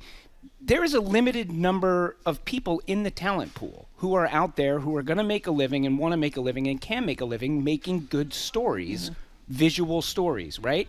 And I think we're in a time where increasingly the folks who have the talent in this place are leaning toward television and streaming less so than the movies. Now, maybe that'll shift again in the future, but right now I think people are really enjoying being able to tell these stories over a long period of time episodically, and that format of like 2 hours as a movie is telling a story, it's just not hip right now. And the ones that are longer than that, as we've discussed, will make you insane. 'Cause And you some can't of them are too move. long. I mean, most of them are too long. Yeah, of course they're mostly too long. Just point out, in terms of commerce, lots of people are making decisions for themselves with their families or even themselves. It's expensive to go to the movies. Yeah. So if I'm taking a group or even just another person, by the time I add that up, it better be good. Yeah. I can't The stakes are so high. Right. That's the problem. And you rarely, as I did with Thelma, I went to that movie not knowing what it was about. And I was like, oh my God, this is so fabulous. But that rarely happens. And that's all before the popcorn movie bucket and the $50 that you have to pay for your Nosferatu sarcophagus to fill your popcorn bucket. Tasty death popcorn. All right, well, next, Boston's Museum of Fine Arts has acquired a collection of Robert Frank's photographs of the 1940s in Paris, on view now in the exhibition Robert Frank Mary's Book. And if you're watching our live stream on YouTube or you're here at the library right now, you'll find some of the images we're posting. This is just really a lovely story, because Robert Frank was one of the he wasn't even that heralded throughout the 20th century, as heralded as I think he should have been.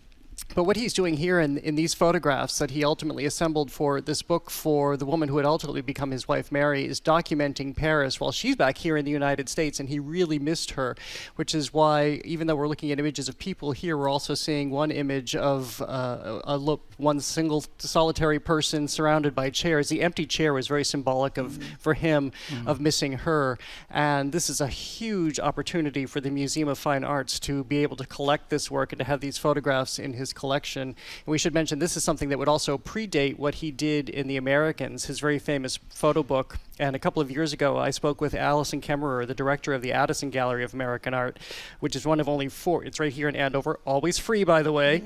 It's one of only 4 museums to own the series The Americans. And here she talks about what he's doing in that series, which I think we can also extrapolate what he was doing in this latest gift to the MFA, too. It's not documentary photography. It's not a declaration of America is this or America is that. It's this idea of this kind of rhythm stanza. You hit a flag, you kind of pause, reset, think about where you've been, and then continue the journey. And she's talking about that, how all of the books, all the photographs were assembled together, and the cumulative story they told. I think it's interesting that this set of photographs were taken when he returned to Europe after a couple of years of living in New York. So I won't know, maybe some others do know, but I'm curious to know what impact of being in New York, how that shaped his eye going back to Europe. And of course, if you're in Paris, that's a scene that so many people have photographed in the past. So, what, aside from the fact that he was driven by photographs for his wife and letting her know what he was doing, what shaped him, what drew him, what in that moment to make these kinds of photographs? I find photography right now to be such an interesting art form. We all have these cameras in our pockets now, right? We all are photographing all of the time. And I think I don't know, if you're 20 years old, you probably don't really remember a time where you couldn't do that. But, you go back to the 1940s and 50s, and the process that it took to do this, to load some film into a camera. He used a Leica 35 millimeter rangefinder, which is this tiny little camera, which is part of why he was able to capture what he captured, because he could be quick. He could use one hand and just up, shoot, right? And you didn't see images everywhere all the time. And so I find it interesting to, in this time period, look back at these images that people were capturing and curating and thinking about and printing, and what those reveal to us. And they revealed a lot, apparently, because he was often derided for his photography, because when he did that series, The Americans, where he was crossing this country, and Callie, as you noted, he was returning from Europe, so he was born Swiss, he was Jewish, came to this country after the war.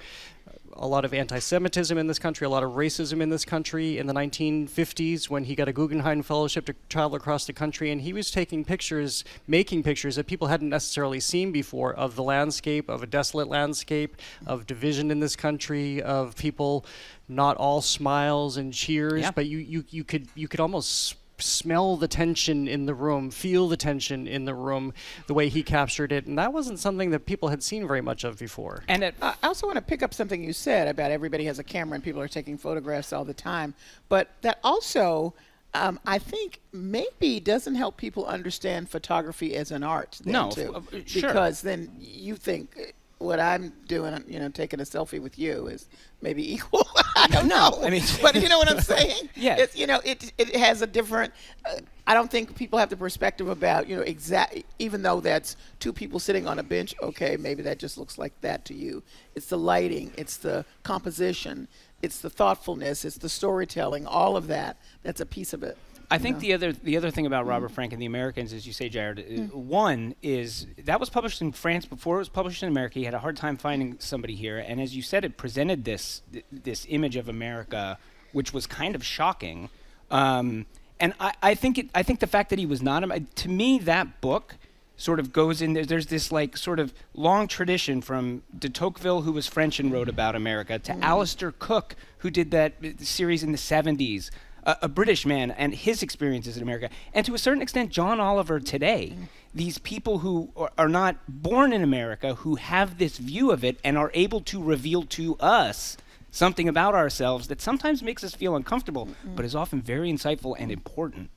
Well, and as even one of the last Addison shows that I saw there reminded us, even Americans who went to Paris after the war and made art there, that was the last show, even not necessarily well-known artists, but taking a pause from this country, looking back at this country from afar, gives a very distinctive artistic viewpoint. Well, coming up, Walmart wins over the fashionistas with its workin' bag, not Birkin, but workin' bag. That's next on The Culture Show. Stay with us.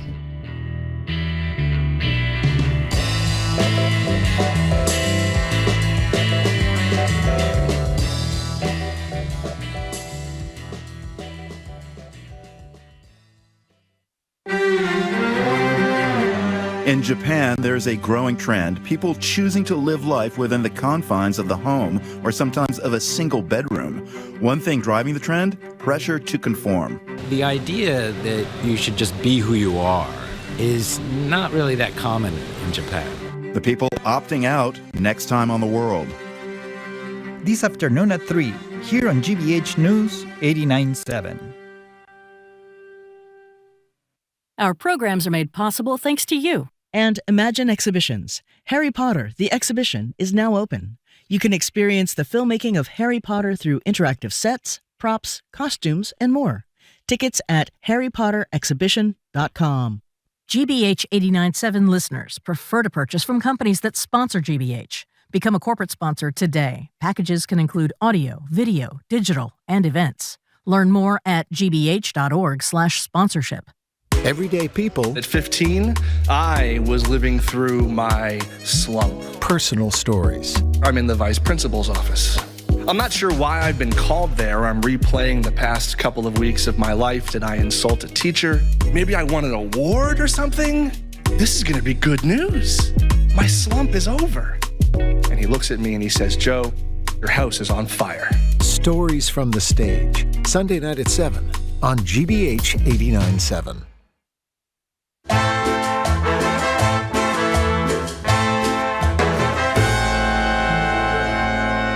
Welcome back to The Culture Show. I'm Jared Bowen, live from our GBH studio at the Boston Public Library. I'm joined by co-hosts Callie Crossley and Edgar B. Horwick III.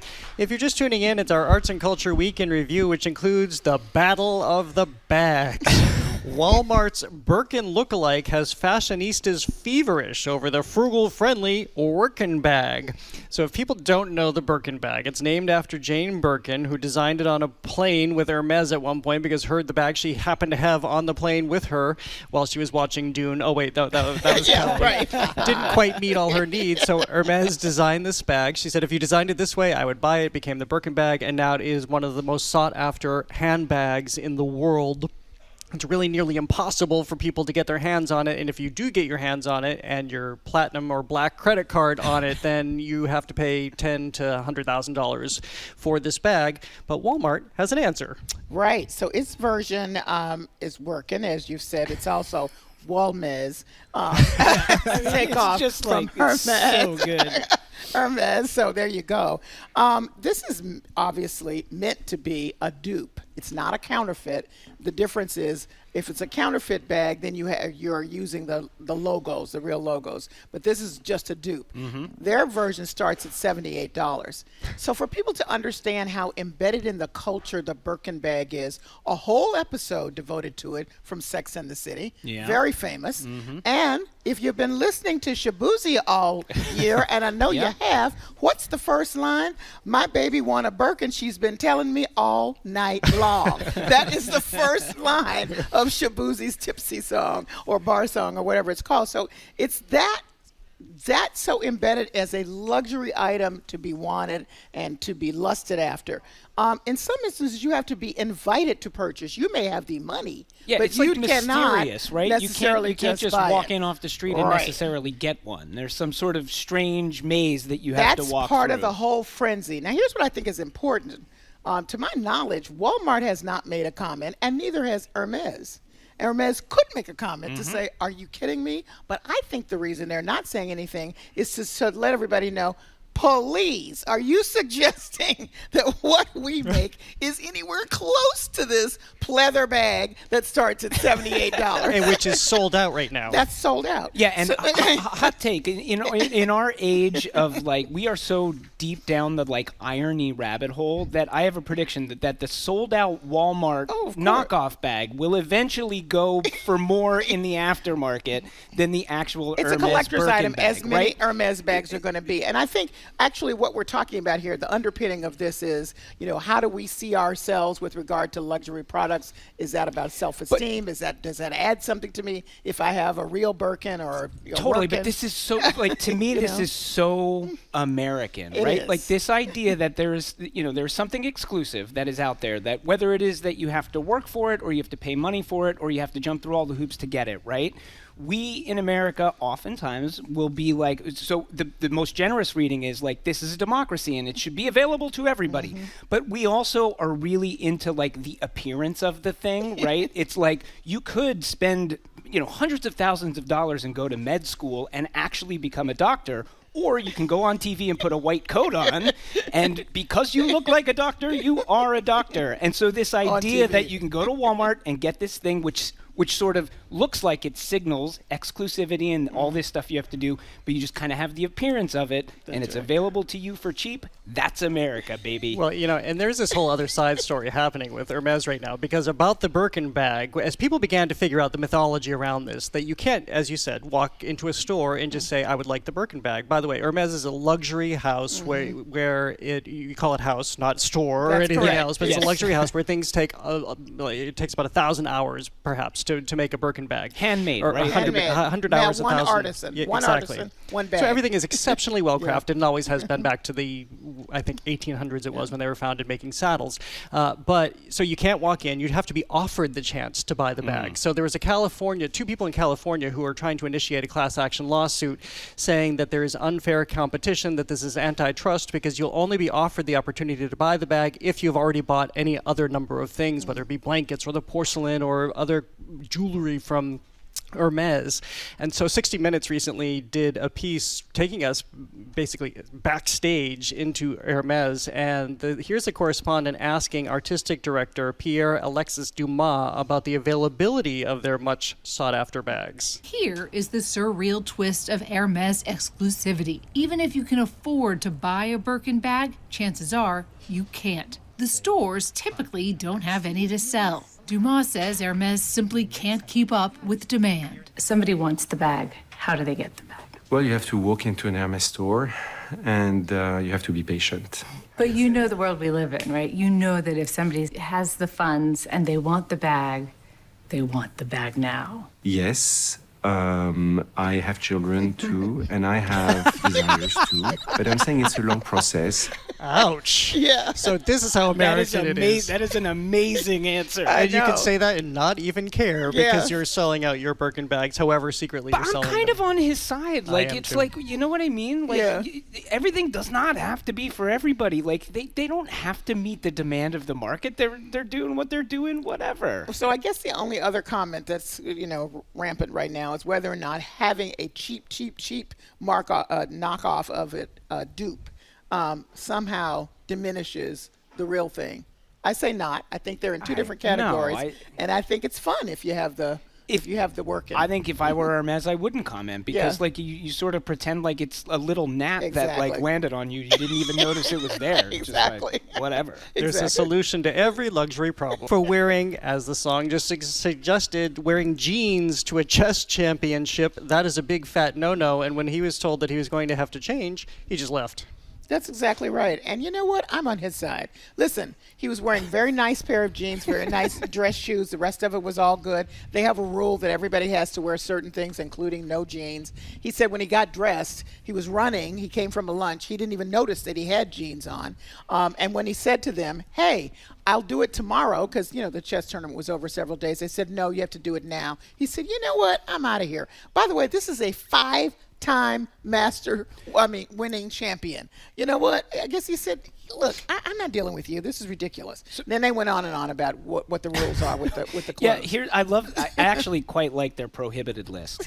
Beachwear slips, profanity and nude or semi-nude pictures printed on shirts, torn pants or jeans, holes, denim shorts, short shorts, cutoff shorts, gym shorts, unclean clothing, sunglasses, and sports caps.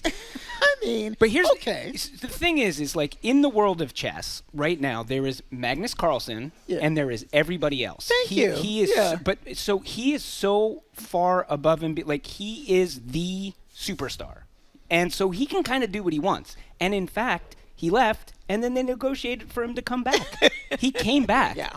They, because he can kind of do what he wants. And actually, there's even hotter controversy because after he comes back, he and the guy who he was playing decided to split the championship. And now all kinds of people are up in arms about chess has become soft and you can't split it. And there's tape of him talking with the guy beforehand saying, like, if they won't let us split it, maybe we'll just keep playing draws until we can just split it and they'll give in. So, I mean, the chess world right now is hot drama. Literally, well, hotter because he wasn't exactly winning when he got up and walked out either. So let's blame the jeans and not the bad playing, shall we? He said it was a matter of principle, Jared. Yeah, I think you're being cynical. I'm being a skeptical journalist Listen, here. I am telling you, the chess world right now, we need a reality show. It would be great. Okay.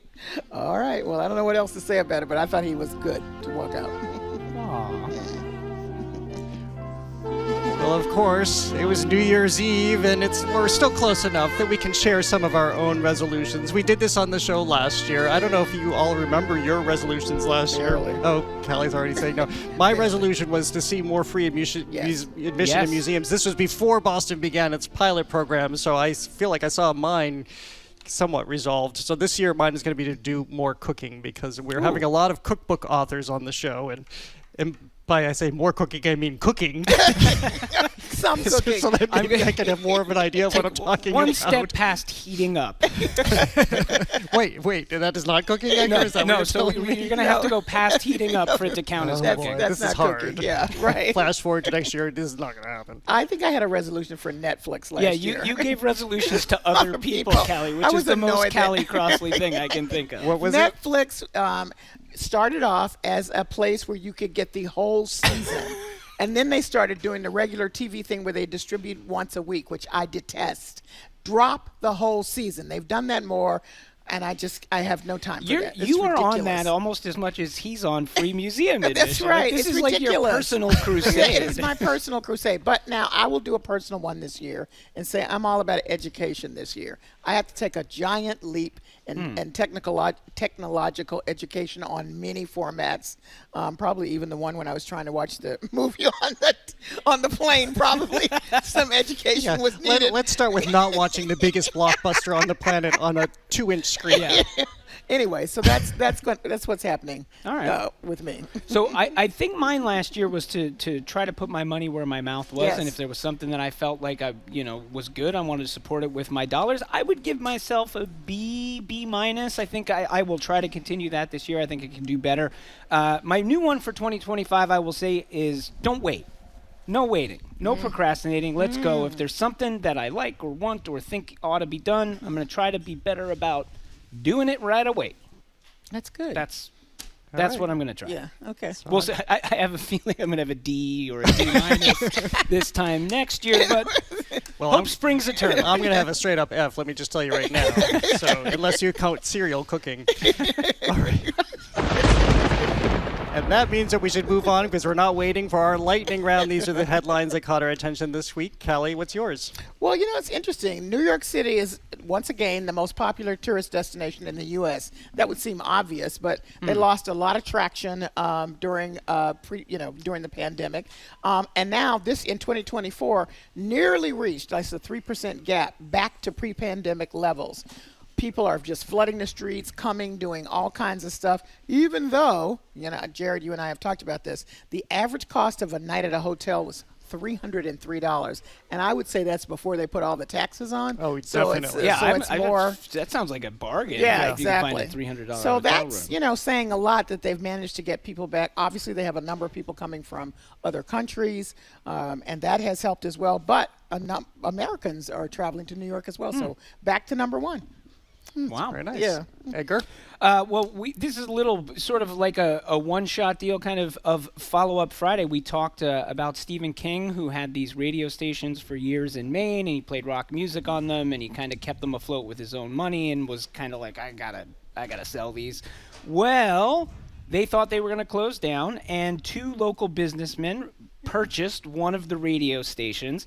A duo, Greg Hawkes and Jeff Solari, they formed Rock Lobster Radio Group, and they purchased one of the stations, and they're going to keep it as it always has been on the air in Maine. So I think that's just I'm just really glad some local folks ponied up the money. They put their money where their mouth was and said, we want this in our town, so we're going to put the money behind it, and that's fewer people losing their jobs and rock on the radio in Maine. We like to see radio doing well wherever it is. Yeah. Indeed. Well, mine is, this might be particular to anyone who's in Massachusetts. Anyone who's in Massachusetts at a certain time would love candlepin bowling because I'd never realized that this was a phenomenon basically only to Massachusetts, where you have this little 2-pound ball and you have these pins, and it's a more challenging sport, they would argue, than bowling because nobody has ever achieved a perfect score, at least as they've been monitoring and doing record keeping.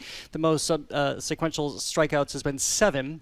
But as candlepin has faded, the Worcester Historical Museum has recently opened an exhibition all about candlepin bowling in Worcester, where it was born. I didn't know that. We are a hotbed of sports here between Springfield with basketball and Holyoke for volleyball, which I didn't know until I was reading this, and now Worcester in candlepin bowling. So you can go relive that glory.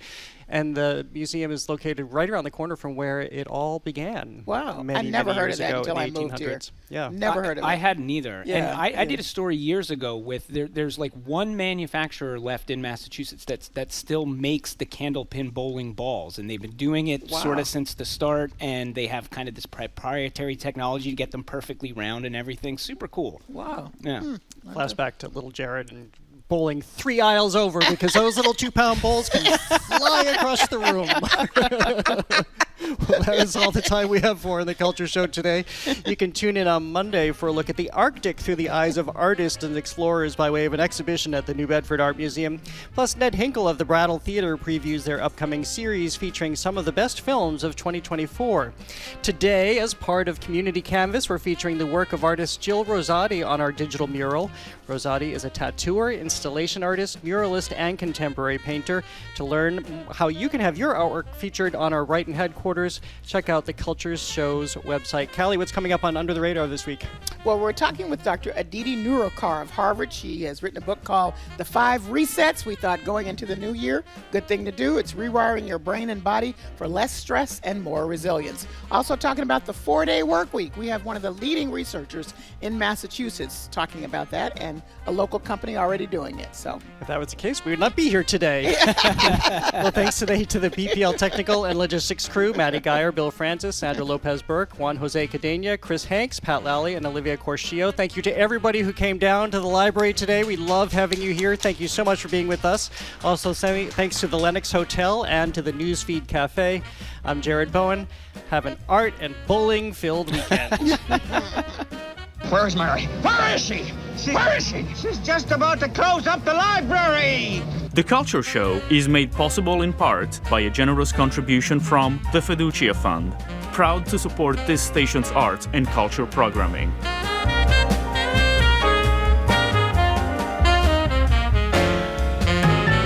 Spend your